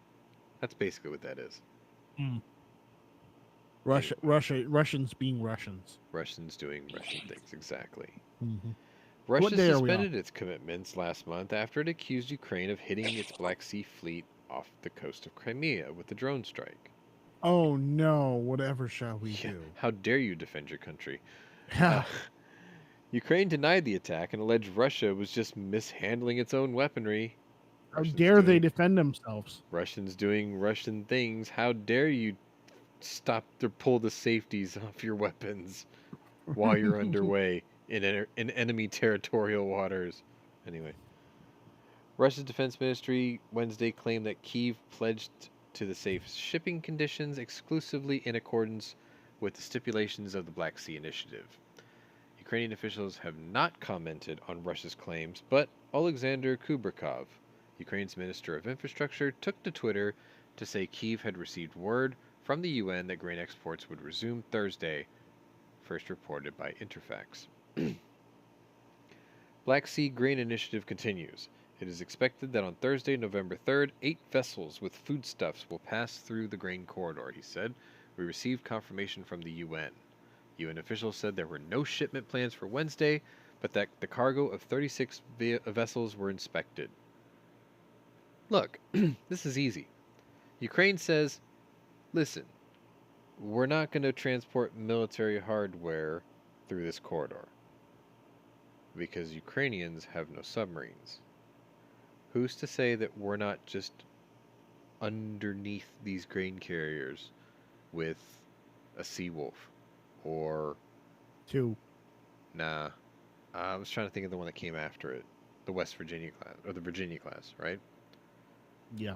What if they sneak one of those underneath these grain carriers?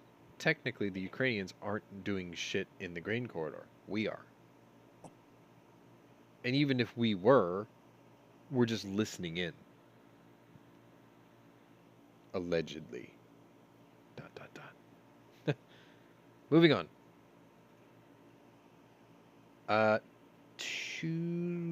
One story left. This is the last story, actually.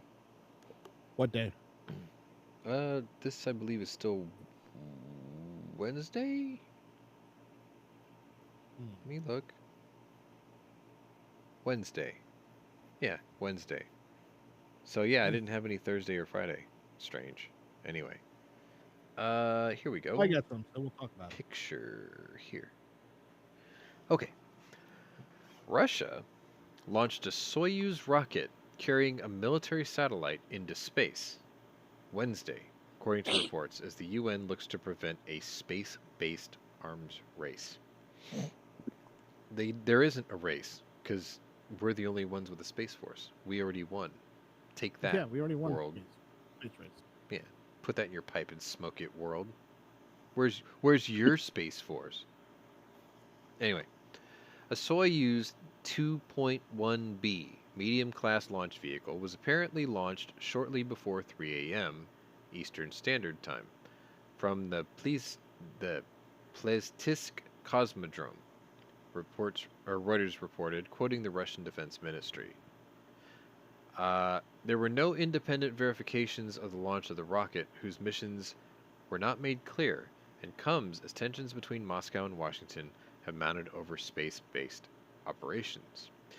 In coordination with the U.S. Space Force, Elon Musk's SpaceX launched a rocket carrying 2 military satellites and several smaller satellites Tuesday in a classified mission. Look, Russia sent up one, we sent up multiple. These things are obviously going to be in low Earth orbit. They're going to catch this Slav shit and missile it out of the sky. Well, those smaller ones probably are hunter-killers. Yeah, theory. I like it. Go home in on the Russians and just blow them up. Yeah, exactly. Or they could just say... knock them out of orbit. Yeah, we bumped into it. Oops. Oops, sorry. It's Elon's thing. You know, he's so busy arguing with AOC, he forgot to program the guidance system. Oops. Or maybe he called the guidance programming the AOC, so it was deliberately meant to be misguided. I don't know. Anyway, I just think their rivalry's really funny. It's going to suck if there's a story that breaks later that he's sleeping with her. Yeah. That's to break it up? They keep hurling insults at each other, and then they finally can't take it anymore, and they just start banging. Just like, oh, God. Well, she's found a way to get that $8 she needs. That's all she's worth.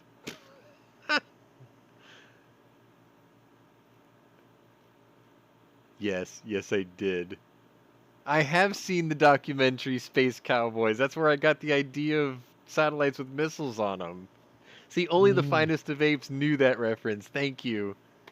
I'm gonna reference a bad movie. I prefer satellites with tungsten rods on them. Oh, which one was that? G.I. Joe. Was it G.I. Joe? Yeah, it was the second one. But that was a legit military program too. And it was a legit military program until they scrapped it. I thought the special effects for that movie were actually quite good. They were, actually. They were. All right, where did I leave off? Oh, concerns over an arms race in space involving Moscow and Washington first began in the 1950s in the lead-up to the height of the Cold War. The fall of the Soviet Union ushered in a period of international space cooperation when Russia was invited to join the International Space Station in December of 1993. But the 30-year collaborative was brought under renewed strain earlier this year when Moscow said in July it would opt out of the ISS project after 2024. By August, Russia's space agency Roscosmos revealed plans to develop its own space station in a move that renewed concern over the threat of a new space race. Russia last week called on the UN to renew legally binding international commitments to govern outer space and to keep it an area of exclusively peaceful activities on an equal basis. But in the same breath, Russia's delegate Konstantin Vorontsov warned that Moscow may begin to target Western civilian satellites over their involvement in the war in Ukraine. Vorontsov did not specifically mention SpaceX, which has donated over 20,000 satellites to Ukraine. I have to quote Iron Sky right now, Sean. Go on. Okay, show of hands. Who didn't arm their space shuttles? Okay, proceed. All right. Also, are they intentionally wanting to piss off Blowfield? Yes. Exactly. So yeah, You see, want to okay. piss off the world's richest person? Well, I'm getting No. there. Good. Vorontsov did not specifically mention SpaceX. That's Musk's thing, right? Which has Yep. donated over 20,000 satellites to Ukraine and proved vital in Kyiv's ability to communicate on the front lines, Starlink, but said that the U.S. was setting an extremely dangerous trend. The use by the United States and its allies of civilian, including commercial infrastructure elements in outer space for military purposes, constitutes indirect participation in the war, he added. This is Russians saying that everything is a fucking escalation. Funny thing is we haven't fired a shot. Just saying. Anyway, Ukraine does not have its own satellite fleet, and Russia routinely deploys satellites into orbit, including last month when 3 Gonets M satellites were launched to transmit data to provide mobile satellite communication services to mobile and stationary subscribers anywhere in the world, Roscosmos said in a Telegram post reported on space.com. Now you're getting all my sources. A UN committee on Monday approved 2 draft resolutions on international cooperation and the peaceful uses of outer space, which included commitments to work towards averting an arms race in space. But the US, UK, Canada, and the EU representative took issue with any UN-sanctioned move that acknowledges Russia's move to build out its own space station, describing it as utterly inappropriate. Okay, now before I get into the discussion thing that I wanted to get into, Mike, you said you had a couple of stories you wanted to share, so the floor is yours. Yeah. So where will we leave off? Where we left off on what? Wednesday, right? Wednesday. All right. So Thursday. Yesterday. Okay. Yesterday. Okay.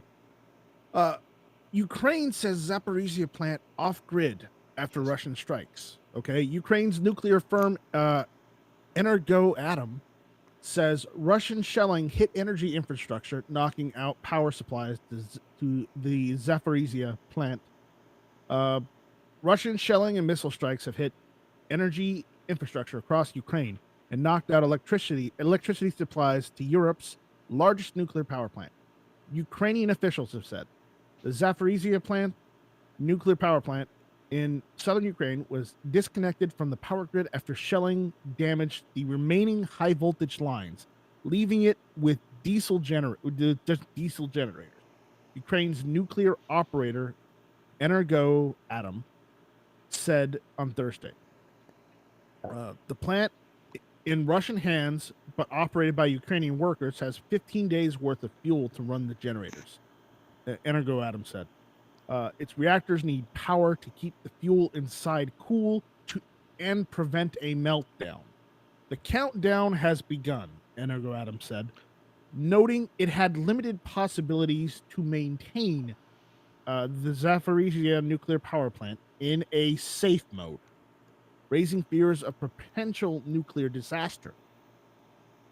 The International Atomic Energy Agency, the IAEA, said the plant's latest switch to backup power further underlines the extremely precarious nuclear safety and security situation at the facility and the urgent need to establish a protection zone around it. So we're looking at potentially another Chernobyl situation that the Russians intentionally did this time. Okay. All right. You're missing something in this story, though. Well, I'm not done with it yet. So, but I'm giving commentary. Okay. Sure. All right. The development again demonstrates the plant's fragile and vulnerable situation. Rafael Grossi, the director general of the UN Nuclear Watchdog, said, "Relying on diesel generators is clearly not a sustainable way to operate a major nuclear facility," Grossi added. "Measures are needed to prevent a nuclear accident at the site. The establishment of a nuclear safety and security protection zone is urgently needed." A senior official in Moscow said Russian special forces had prevented the Ukrainian attack on the plant. Mm-hmm. Yeah, I'm sure.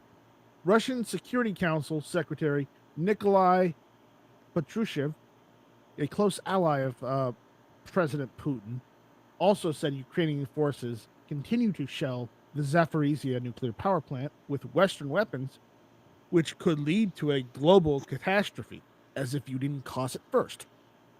Widespread power cuts. Both sides have repeatedly accused the other of shelling the plant, accusations that both deny. Honestly, I would say they're probably both guilty. But again,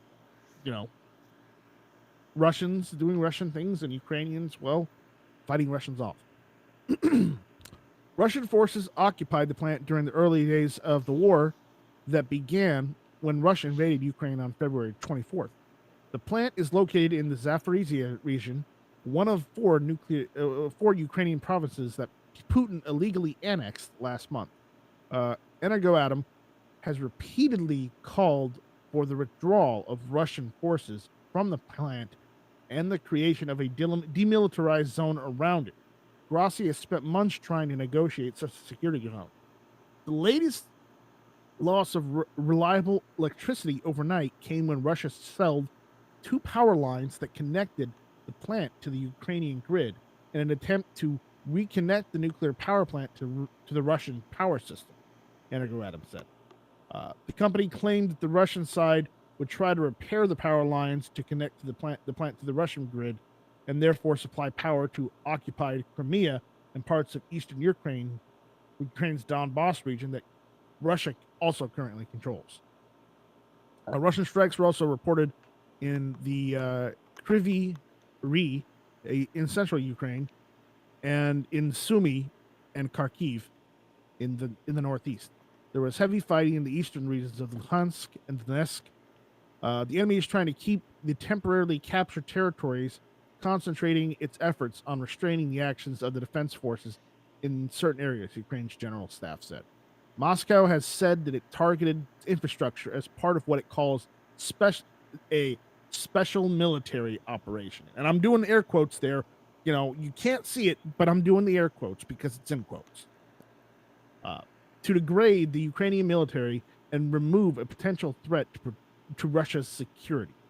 As a result, Ukrainian civilians have endured power cuts and reduced water supplies in recent weeks.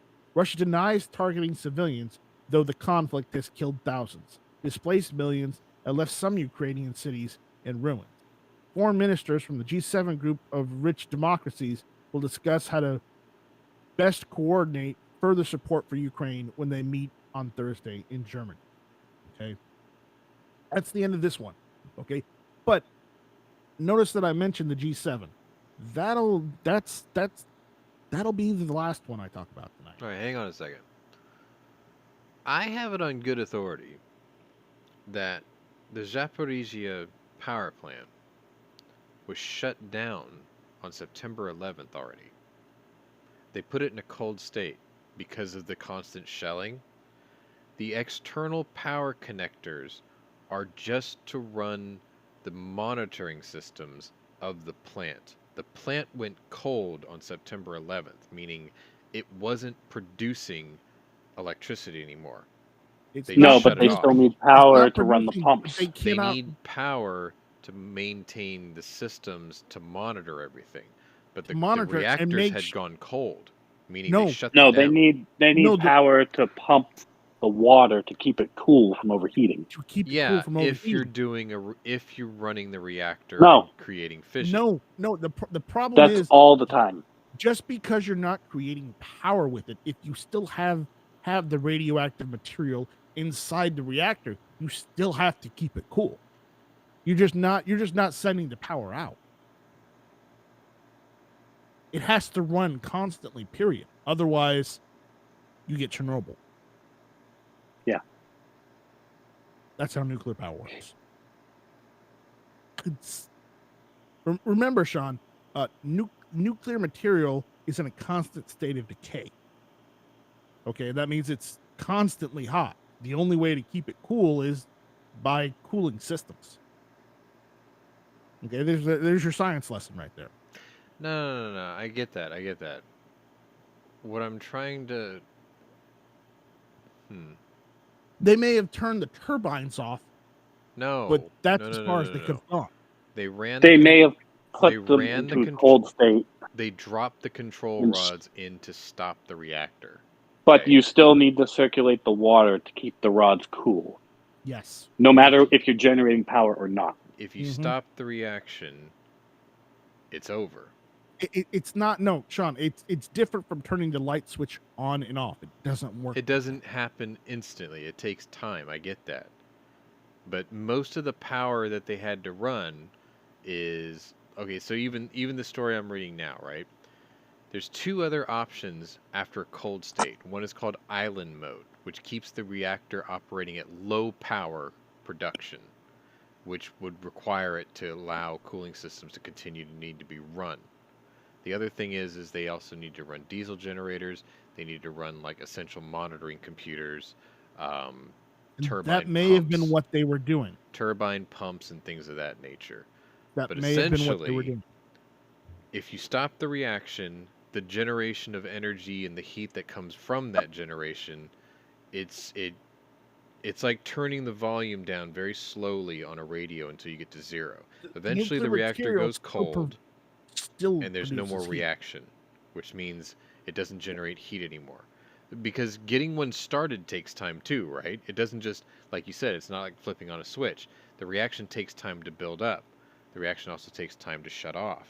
So maybe they shut it down in a cold state on September, but it's still cooling down. I can totally buy that idea. Well, either way, who's to say that the Russians who are in charge of it didn't turn it back on either? Yeah. Because they're not in control of it anymore. They No, gave they're- up control No, they of still it. are. No, they They're- gave they're- up control of it in September. The IAEA moved in.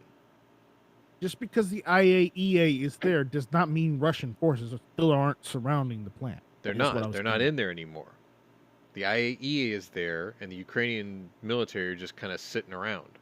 Well, That's why they're getting shelled. May I go on, or do you want to continue going down this rabbit hole? You want to be here for another hour? It's a nuclear rabbit hole. We're getting further into the nuclear rabbit hole. So just can we move on to the next part of the nuclear, or do you want to be stuck in this nuclear reactor? Fist the nuclear bunghole up to the shoulder. Go on. Okay, I'm moving on. Okay, so next, same day. Okay, November 3rd. UN inspectors find no sign of dirty bomb in Ukraine. You remember that one? Did you go over that one? Yeah. But this is one from November 3rd instead of the 2nd. Well, it's a reiteration. All right. Well, anyways, they're calling the Russians bluff then. Then I won't go over it. Yes. Which is, page 1 of the DNC playbook. Preemptively accuse the other side of what you're guilty of. Right. They're pointing at the Ukrainians going, you're going to fire a dirty bomb. It's like, oh, so you've already got 10 of them ready to go, huh? I mean, you probably covered this already today, earlier in the week, but Putin doubled down yesterday on endorsing an evacuation of Ukraine's Kherson region. So just second or third story tonight. Mm-hmm. Well, he's doubling down again. So there we go. Right, because he's the first time he did it was because they said that the Ukrainians were going to use a dirty bomb.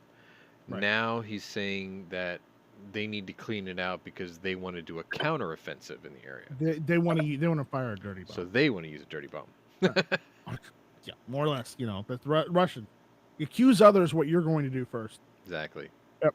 Anyways, remember I mentioned the G7. Well, apparently the G7 diplomats today told Russia to end the war in Ukraine immediately. Yes. Foreign ministers from the world's major industrialized democracies reiterated their country's support for Ukraine. They said they would continue providing Kyiv with military and humanitarian support.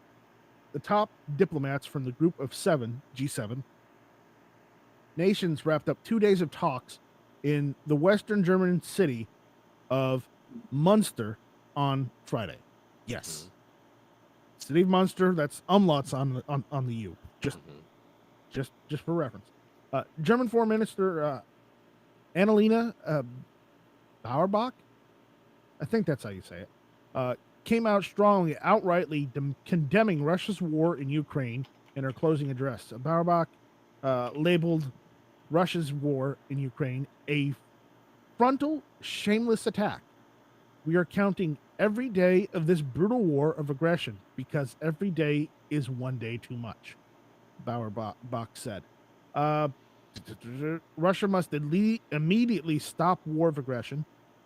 In a joint statement issued earlier, the foreign ministers of Germany, which currently holds the G7's rotating presidency, Canada, France, Italy, Japan, and the United Kingdom and the United States, called on Russia to immediately stop its war of aggression against Ukraine and withdraw all of its forces and military equipment.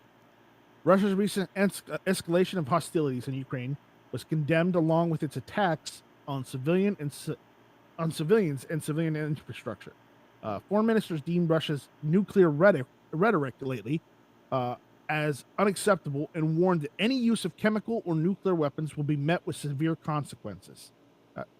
Would be met with severe consequences is in quotes, by the way, and not air quotes, real quotes. I can only assume as if they use them, everybody else will use them. Mutually assured destruction. Mm-hmm. The comments come in the wake of the International Atomic Energy Agency's a clean assessment of 3 sites in Ukraine following allegations from Russia that Kyiv was preparing a so-called dirty bomb.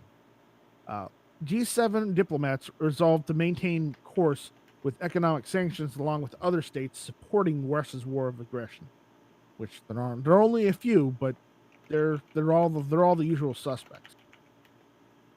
The statement also reiterated the G7's unwavering commitment to continuing to provide the financial, humanitarian, defense, political, technical, and legal support Ukraine needs to alleviate the suffering of its people. The ministers agreed to continue to coordinate among G7 states to help deal with the consequences of Russia's war of aggression and the resulting global food and energy crisis.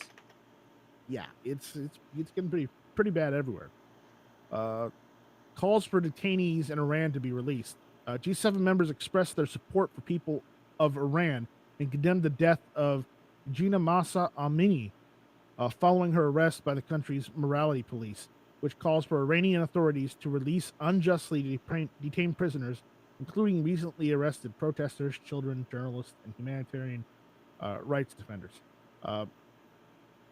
Iran's destabilizing activities in the Middle East were condemned in the G7 statement, including Tehran's use of ballistic and cruise missiles, along with the drones and transfers of such advanced weaponry to state and non-state actors.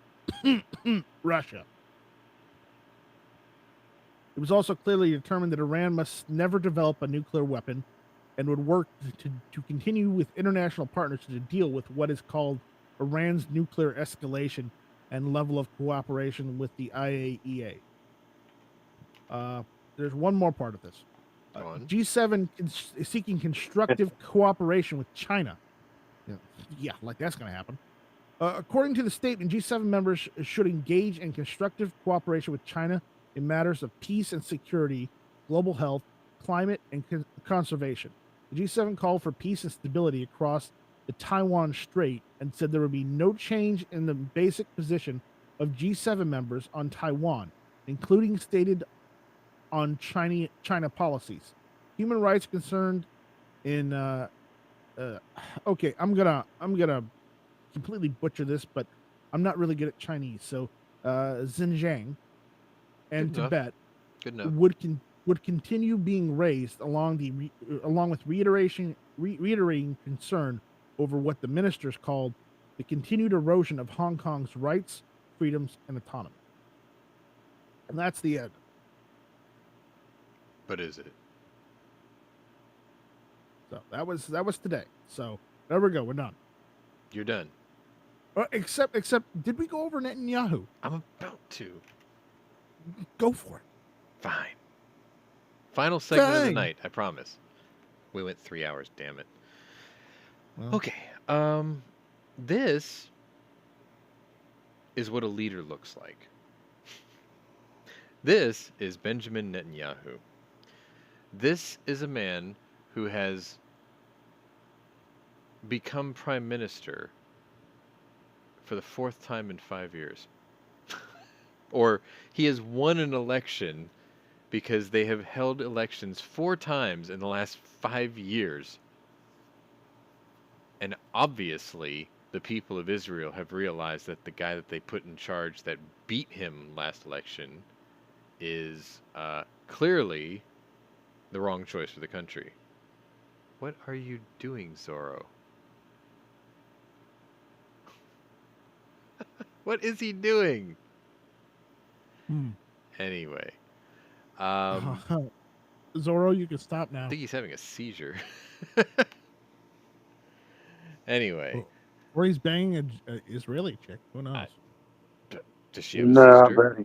No, Anyway. This is Benjamin Netanyahu. He, as of today, officially has become Prime Minister of Israel yet again. We have it on good authority. We've heard it. Mike's heard it, and I've heard it.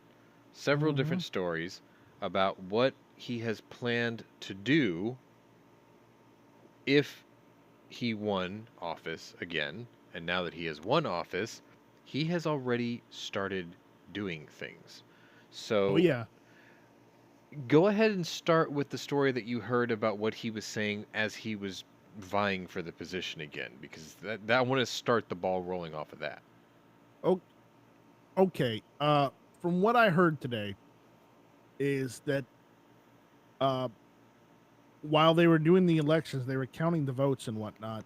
The guy who's running against him literally conceded before the whole voting was over. Right. But while he was running, he made a vow about Ukraine. Yeah. And about being on the wrong side of his. You found that story. You tell me it. You tell the good people. No, you found the story. I'm not the one who found the story. You found it. It wasn't me. It might have been Jaime, actually. Maybe you, Jaime, or Scott. It wasn't me. One of y'all came up with it. You were basically saying that they went on a campaign, and he said something to the effect of that he was going to not be on the wrong side of history again, or not let the world be on the wrong side of history again, which is basically him saying, I'm going to commit to protecting our fellow Jewish allies, right? Because Ukraine is led by Volodymyr Zelensky, who happens to be Jewish. Oh, okay, it was Zorro who told us that. Yes, it was Zorro. So that was sort of his declaration as he was vying for the position of being prime minister again. That resonated with the people, obviously, because he won. Okay, hang on a sec. Let me pull you in. You can fill in the details of the story. There you go. All right, Jaime. You tell the good folks then. Okay. Alrighty then. Okay. Well, I was having a seizure. Okay. Clearly. Clearly. Okay, so an article I was reading says this is probably a month before, the whole election happened, but a journalist asked, I think it was from the Israeli Post, said, so what is your position on Ukraine? He said, well, we'll not let a catastrophe happen again like has happened years prior, has happened decades prior, that we saw a Jewish, people that are Jewish have atrocities committed. Ukraine is the new Israel of this period, and we will not let it go down the wayside as the Holocaust happened. We're 100% behind Ukraine and its support, even if we have to put boots on the ground. Right. Okay. That's the point I was hoping you were going to get to. Yeah. Now, remember that line. And remember the one we talked about earlier, like 4 or 5 stories ago.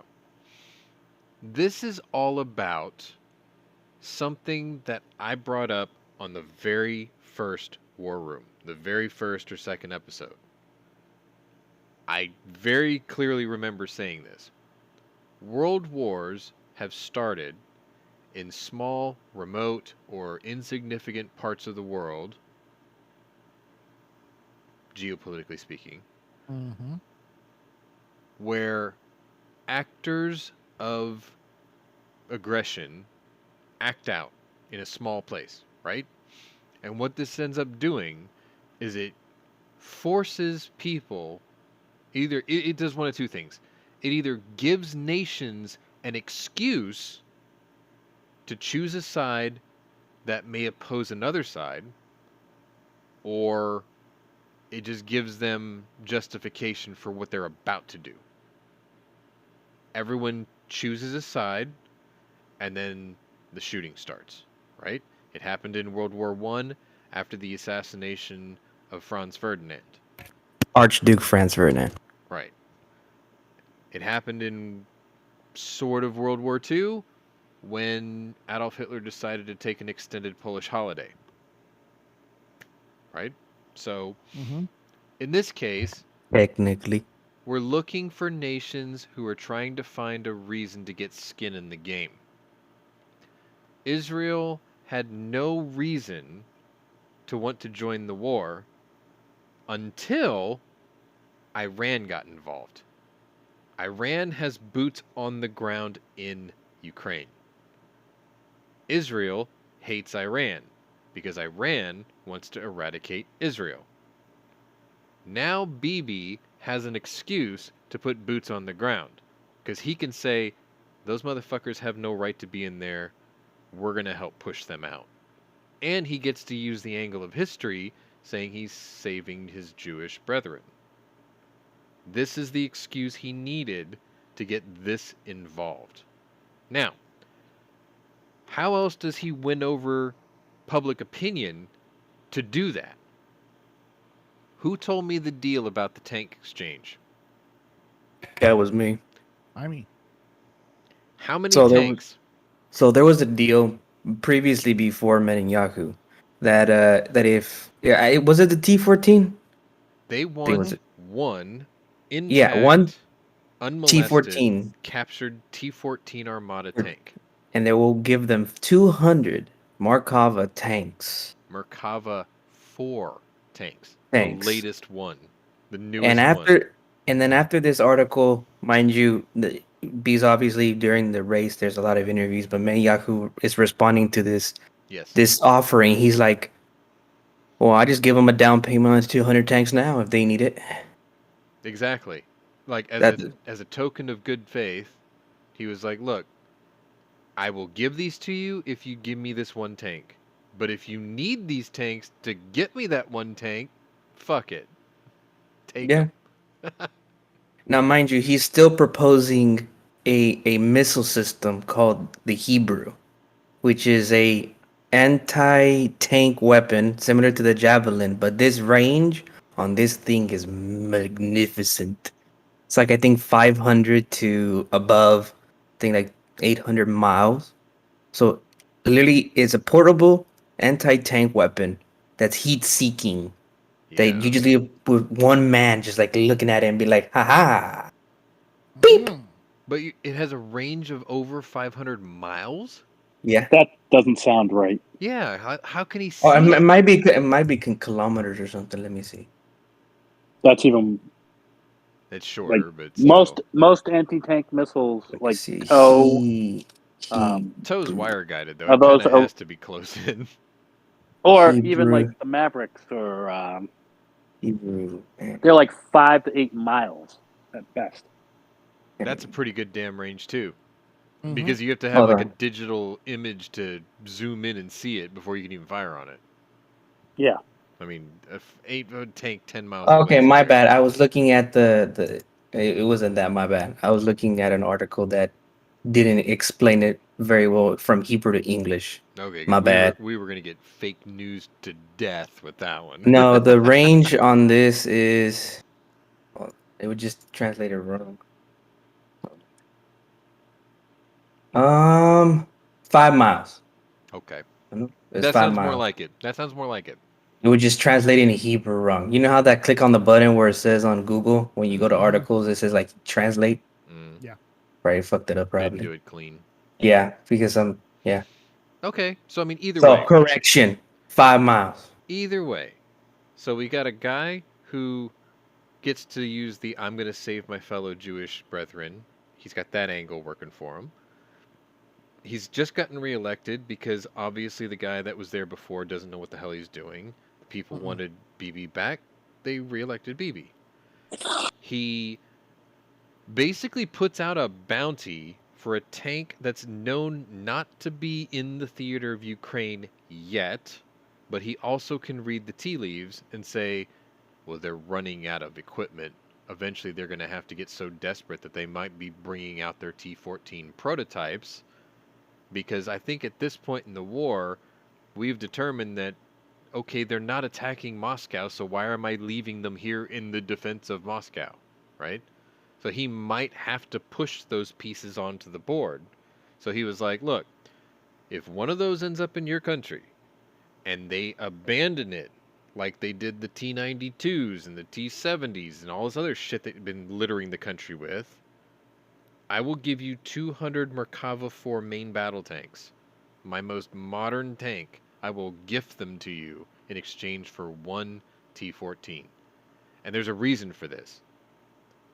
Number one, he gets it in his country, and he can try to reverse engineer it. In the process of reverse engineering it, he's going to show the world how much of a piece of shit it is. And then... And then, he's going to gift it to the United States.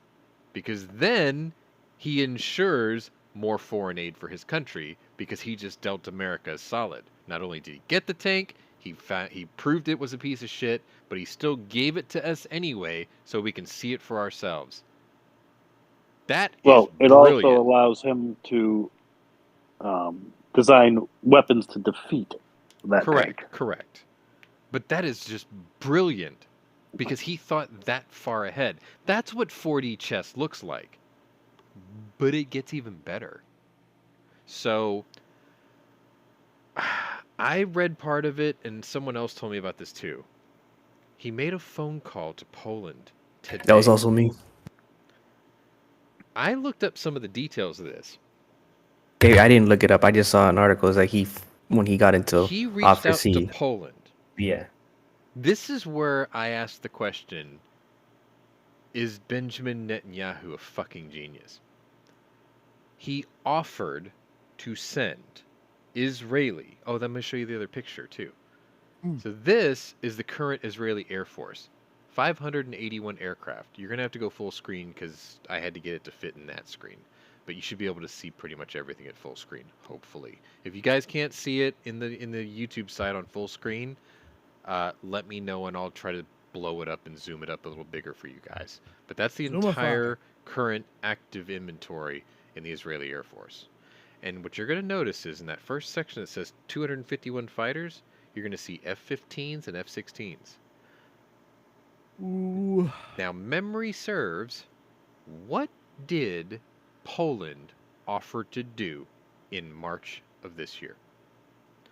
They offered to give Ukraine the majority of their remaining MiGs. All of them. So they could get new F-15s. Yes. So the deal was, I think they had 30.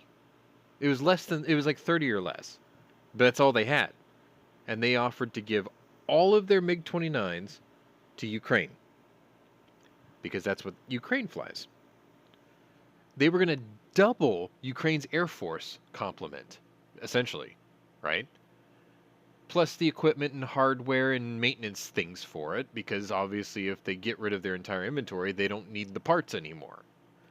So they were going to hand this stuff over to Ukraine so they can defend themselves. And then they requested that we, the United States, sell them F-15s. Mm-hmm. They didn't ask us to give them F-15s. They said, look, we're going to give Ukraine these things so we can replace ours with the ones we want to buy from you. Yeah. Now, if you're the United States, you're the Lord of War, okay? In World War I, we sold arms to everybody. In World War II, we sold arms to everybody, okay? In this war, Poland just said, look, we'll cut you a check. Start sending us F-15s or F-16s. I can't remember now. Whichever ones are made in South Carolina. F-15s. F-15s, okay. That deal sounded good to everybody. And at the last second, Captain Sundowner decided, oh, no, we can't do that. Or maybe it was the Pentagon who told him that we can't do that. And then the whole country and the whole world went, what the fuck? Everybody wins Well, here. the F-16 production line just got up and running again. Well, the one in Because South they Carolina moved was it. always making like one a month or something. It was like barely moving. But they didn't have the capability to mass produce like the one out in Correct. Now they've moved all that to South Carolina. I was going to say, the theory is if the deal went through, South Carolina would have to be expanded to have the capability of building about 10 a month. So it's got that. The entire production to South Carolina. Right. So everybody would have won. The industry would have won. The logistics and manufacturing would have won. South Carolina would have more jobs. Like, everything that Joe Biden says he was trying to do to save America, this deal would have helped facilitate. And what did he do? The same thing he did with everything else in this country. Fucked it up. No. So he turns around and he's like, we can't do that. Why not? Oh, because that's going to be seen as an escalation. Motherfucker, everything is an escalation, okay? You were sending bullets. You were sending missiles, okay? Russians are being killed with American javelins. If that's not an escalation, what the fuck is, right? But he used that as his excuse. I can't do that. We can't do that because they wanted to send the jets to Ramstein Air Force Base in Germany, which is an American base, to facilitate the deal. The Russians would be like, hey, what are you doing? Okay, maybe that is escalatory. Maybe. Oh, I think it had more to do with in particular which country that airbase was in. Germany. You see, it should have gone directly to Poland. The Germans weren't opposed to this. They didn't give a shit. That's surprising because the Germans are kind of anal about fucking. Listen, they were everything. Well, they were until they were browbeat to death for not contributing their fair share to the Ukrainian conflict. I mean, they had fears of like losing 2 world wars by their own people, and all of a sudden they turn around and they were like, you know what? Fuck it, we're sending Panzer Haubitze 2000s, which is one of the finest anti-aircraft systems in the world, and they were like, fuck it, we'll send these. So even their own people made them renege on their stance. And let's be honest about this whole conflict, okay? Me and Scott were talking about this before the show, okay? This whole conflict, almost everybody aside from the normal evil actors of the world, you know, the North Koreas, your Irans, you know, I would argue your Indias, only those guys are really and the Chinas, you know, only those evil actors are supporting Russia. India's not supporting Russia. India is exploiting cheap fuel from Russia. They're bankrupting Russia. They signed a pact with each other. In a way, they're doing the world a solid. They're taking Russia's only commodity away from them for pennies on the dollar. Either way, I'm throwing them in with that loss. Yeah, but they signed a pact with each other, though. Let me finish, okay? Non-aggression pacts. Yeah, that worked real great in World War II. Yeah. You know. But either way, everyone in the civilized world, everybody else, has condemned Russia, including the one country that has been neutral the last 300 fucking years. Switzerland. Even Switzerland has called out Russia by saying, dude, what the fuck? Yeah. They actually sent Ukraine weapons. And Switzerland hasn't really done anything since what, Napoleon? Hey, wait a minute. Switzerland sent weapons? I can't get GP-11 in the United States and they're fucking sending it to... What the hell? They sent them the Carl Gustavs. Oh. Switzerland has sent stuff too. Okay. Well, all right. Let me. Switzerland. Let me lead into my guys, point here. The guys who have been neutral forever. We talked about that deal way back in the beginning, and it got pulled off the table. Then Ukraine was begging for air cover. They wanted the Iron Dome. They wanted air superiority. Everything, right? Yes. Nothing happened. No. All of a sudden, Benjamin Netanyahu gets the opportunity to become a hero. He gets reelected, and the first thing he does is he starts talking to Poland about maybe sending his F-15s and F-16s to Poland. So the Polish can now give up their MiG-29s like the original deal And the United States doesn't have to sell Poland F-15s and F-16s. But if you look at the fighters on that list, guess what else they buy from us? F-22s and F-35s. Don't you think? No, they do not have F-22s. It's on that list, dude. That list is fucking... No. Congress specifically mandated the F-22 could not be sold to anyone. No, they have their own version of it. They do not have F-22s. It's on the fucking list, dude. Just because it's on the list don't mean it's fucking real. I ran it under 5 sources. They all say the same thing. They're full of shit. No. 35s. They do not have F-22s. No. Dude, look it up. 35s. Congress specifically mandated. They have them. 22 could not be sold to anyone other than the U.S. They have them. Or they'll just buy more 15s and 16s off of us. The point is he has found a way to work around the problem of the first deal, right? Well, Scott is right. It says right here that sorry, it's not for sale. F-22 was never designated to be exported. Hang on. It was picked up by classified technology. Hang on, let me look at the picture because I swear it was in there. Yeah, it says blatantly like Hold no. up. Maybe it's not in there. I'm squinting to look at it right now. No, sorry, 35I. My mistake. 35. Yeah, because it's Okay, so here's the deal then. Even if they send this off, right? They can just buy more from us. And they're not the actor that's going to be the provocateur to escalate the situation, right? Mm-hmm. We're not having to send anything to Rammstein. We're not involved in any of it. He found a way around this. So it's like, okay, take our F-16s and we'll just go buy more from the Americans. Or we'll just go buy more 35Is from the Americans. Or we'll just buy something of theirs to backfill whatever we're sending you.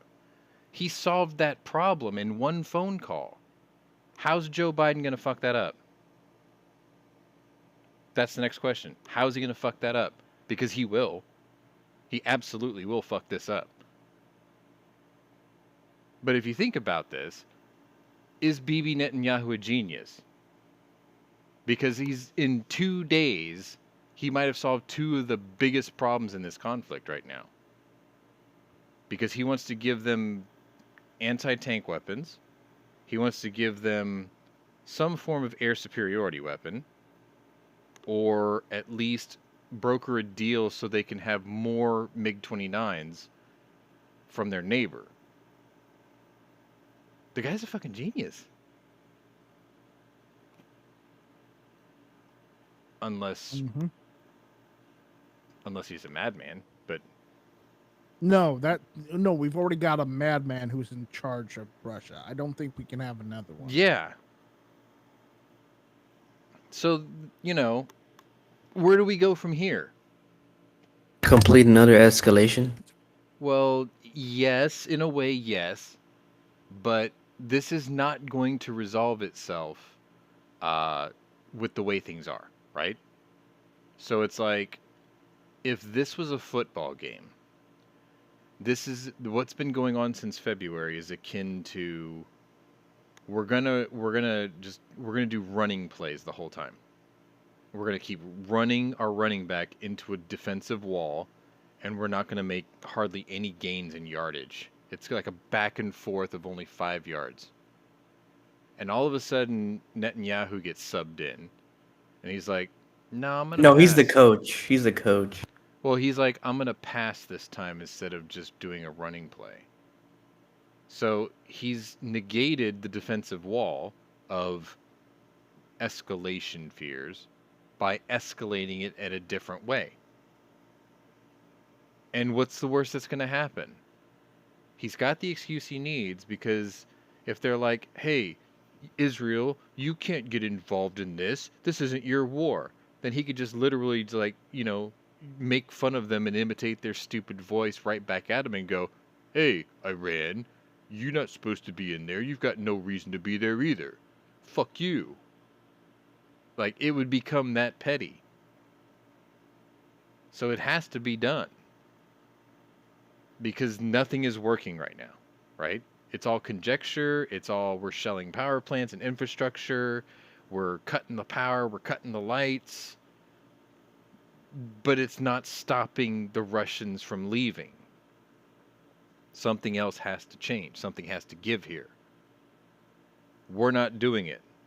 There was a story about a phone call fielded July 15th where Biden yelled at Zelensky saying he wasn't grateful enough of the generosity of the United States.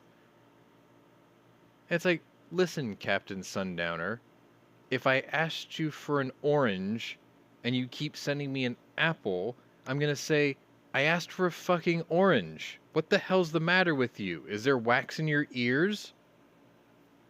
So he was trying to say, look, I'm grateful for what you're sending me, but it's not what I'm asking for. This is not making my situation better, faster. You're just sort of keeping me in a holding pattern, and I'm still bleeding out slowly here. What did he want since day one? Iron Dome, essentially, right? Mm-hmm. And air superiority. Well, Iron Dome is air superiority, basically. But I mean, he's been asking for that. Non-flying zone or something like that. No fly zone. Yeah. If you have air superiority, you effectively have a no-fly zone. If you have an Iron Dome, you damn well have a no-fly zone, because your missiles will just take down everything.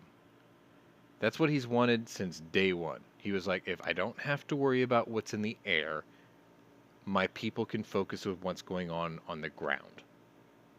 I can go and make gains, and I can find the mass graves faster to prove to you that these fuckers are evil, and then maybe you'll get off your dead ass and get involved and help me push them out of my country.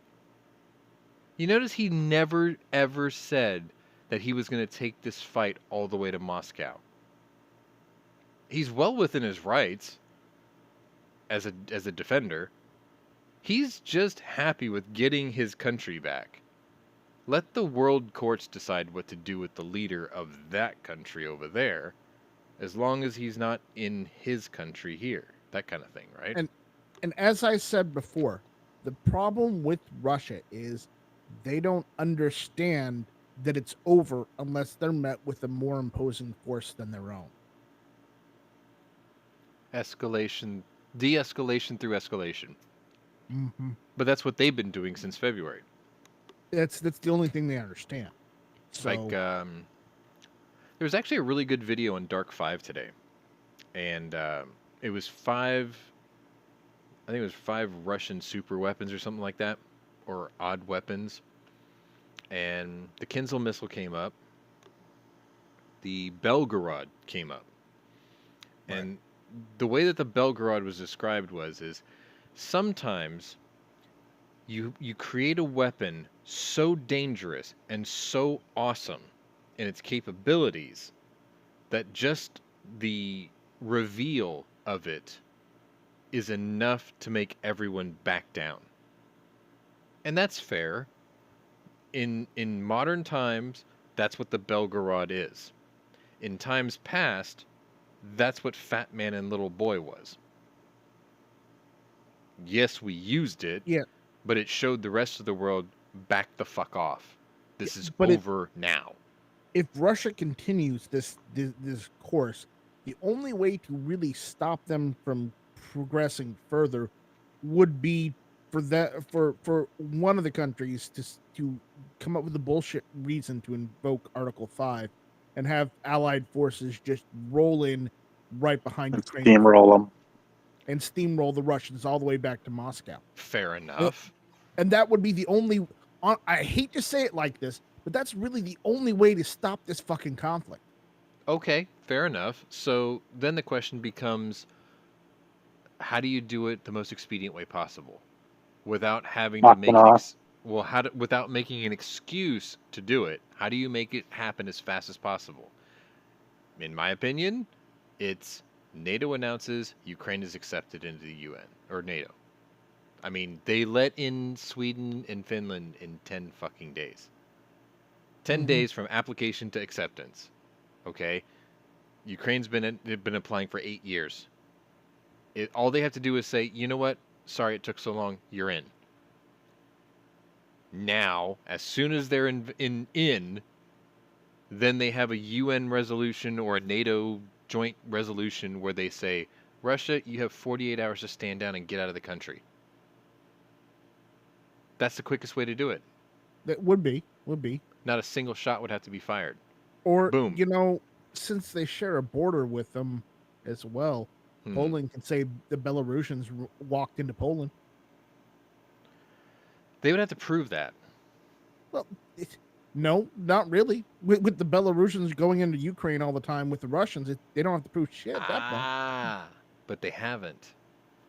They have, actually. No.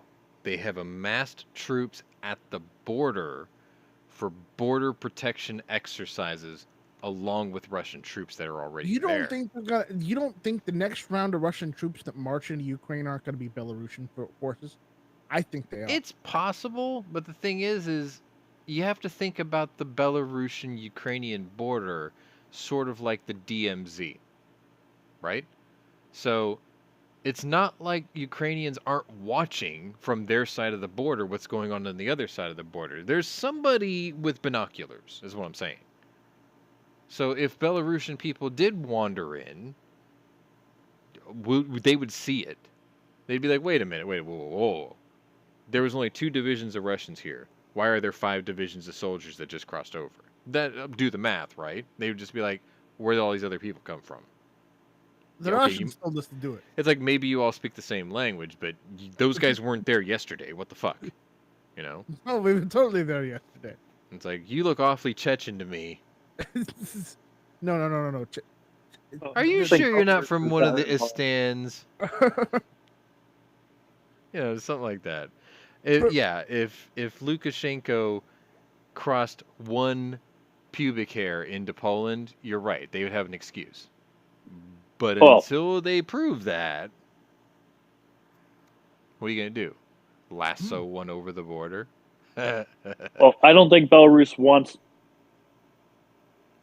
I agree. so much involved because they know what the consequences of them. It would basically crush their country. I completely agree. Sanctions that would get put in place against them. Well, they've already gone past the point of no return by harboring Russian forces, by healing by taking Russia's side. You got to remember though, Belarus is just like Chechnya right now. There are 3 groups. There's the pro-Soviet group. There's the pro their nation. So you got I'll use Chechnya. They have pro-Russian group. They have pro-Ukrainian group, and then you have the just leave us the fuck alone group in Chechnya, right? In Belarus, you've got the pro-Lukashenko, who is pro-Russian. You've got that whoever the girl was that was exiled. Chechnya is in the opposite direction. Well, what I'm saying is you have in Chechnya you have pro-Russian, pro-Ukrainian, because there's Chechens that volunteered for Ukraine, and then you've got this third of a group of people that are like, just leave us the fuck alone, right? Like, don't we have enough problems? Why are we going to pick and fight somewhere else? So it's like that country's split in 3. Belarus is sort of split in 3 also. Chechnya is right next to Georgia. Okay. Right, but you're missing the point. Belarus has a opposition leader. She's been exiled. I showed you her picture before in like week 5 or 6 of this thing.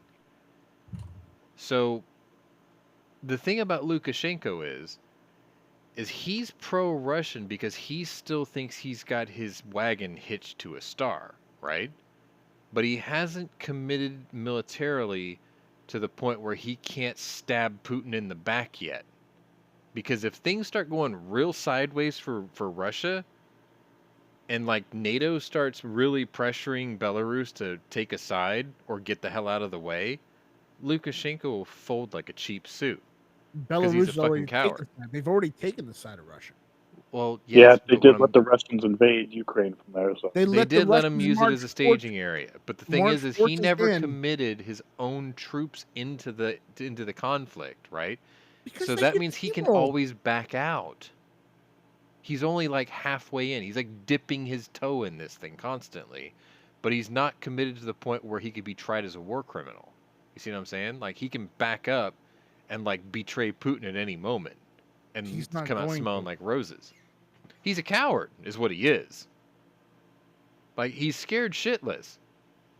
You know another good example of this? China. China's a great example of this, right? If they're such great allies, how come there hasn't been like 1,000 Chinese tanks brought into Russia to bring into Ukraine? Because Xi Jinping isn't so sure that Putin can finish the job right now. He's got his own problems. China's He right. could have his own. He could create his own problems if he tries to push into Taiwan. See, this would be like World War II's all over again, where it's a two-front war.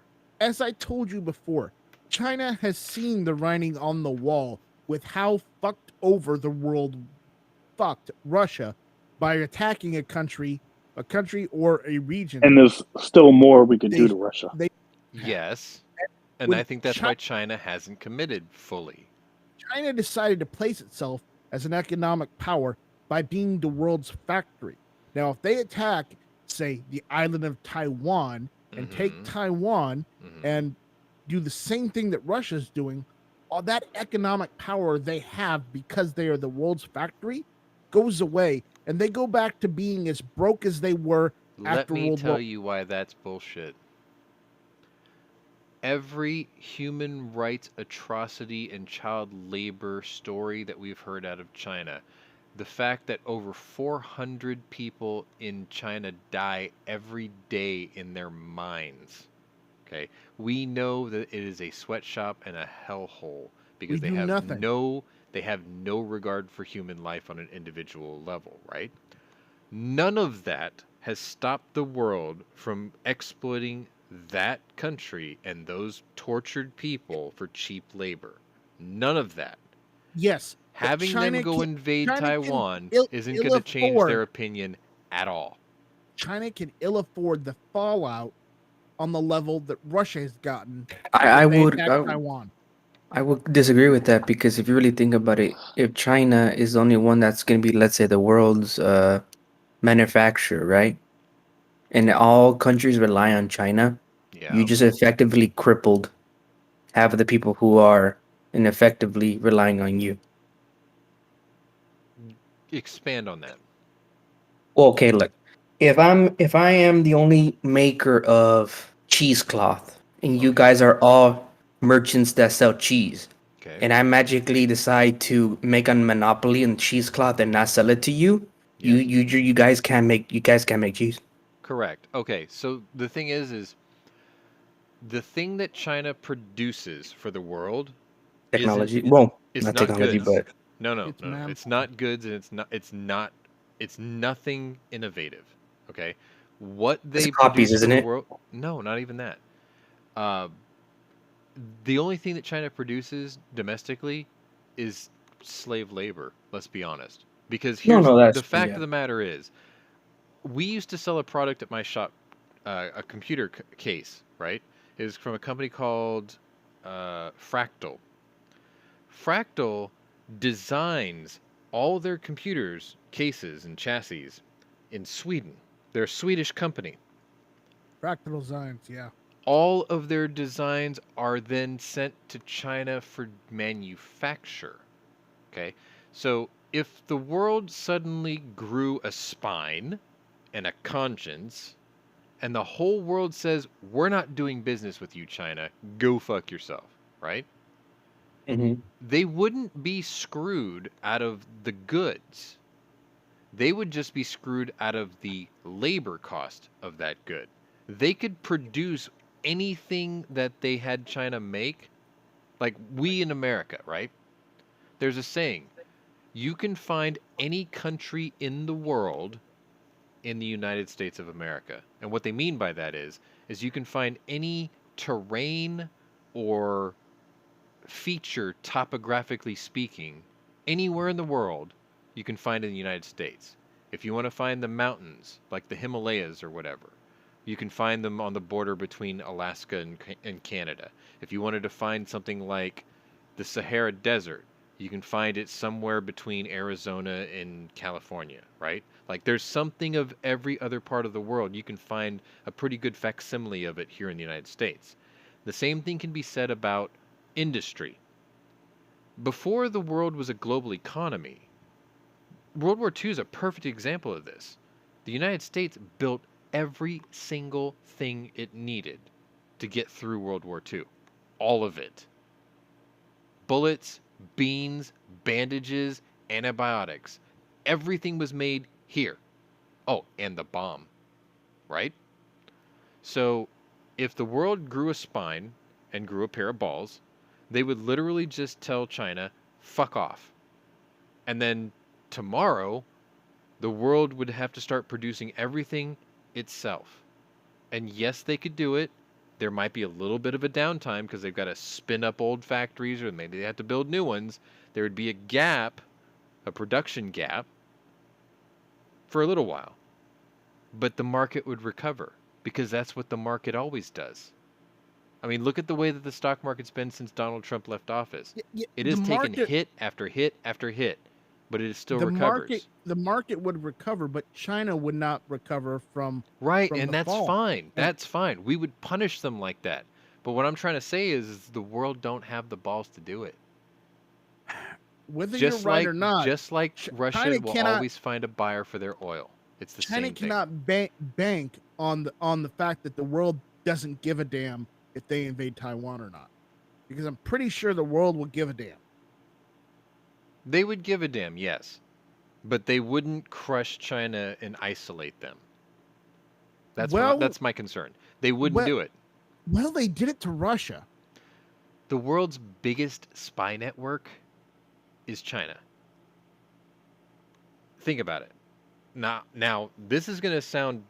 China can't afford the fallout that Russia's got. No, that's bullshit, dude. They can afford anything they want. That's the problem. They don't produce everything domestically. We'd get that, right? They also got spies on our government, too. They have... Well, okay. Without trying to sound racist or perilously racist, okay? First of all, I work for a guy who's... He's Cantonese. His wife was mainland Chinese. I'm going to get that out of the way right now, okay? No, because if it was Fang Fang, she'd at least be pleasant. No, I'm saying, remember Fang Fang? You think she's not a spy? I know. What I'm saying, though, is the world's biggest spy network is China. Because if you think about it, every major city in the world has a Chinatown. Which means if you look at, the number of immigrants all across the world, I think you'll find that the Chinese probably have the most immigrants spread out across the world. And I'm not saying they're all bad people. That's far from the truth. What I'm saying is they're that connected globally that they could just plant government spies within the populations of all the immigrants. And you know how I know that to be a fact? Because I live in the 4th largest city in the country. Houston, Texas had a Chinese embassy that was shut down immediately when they were suspected of it.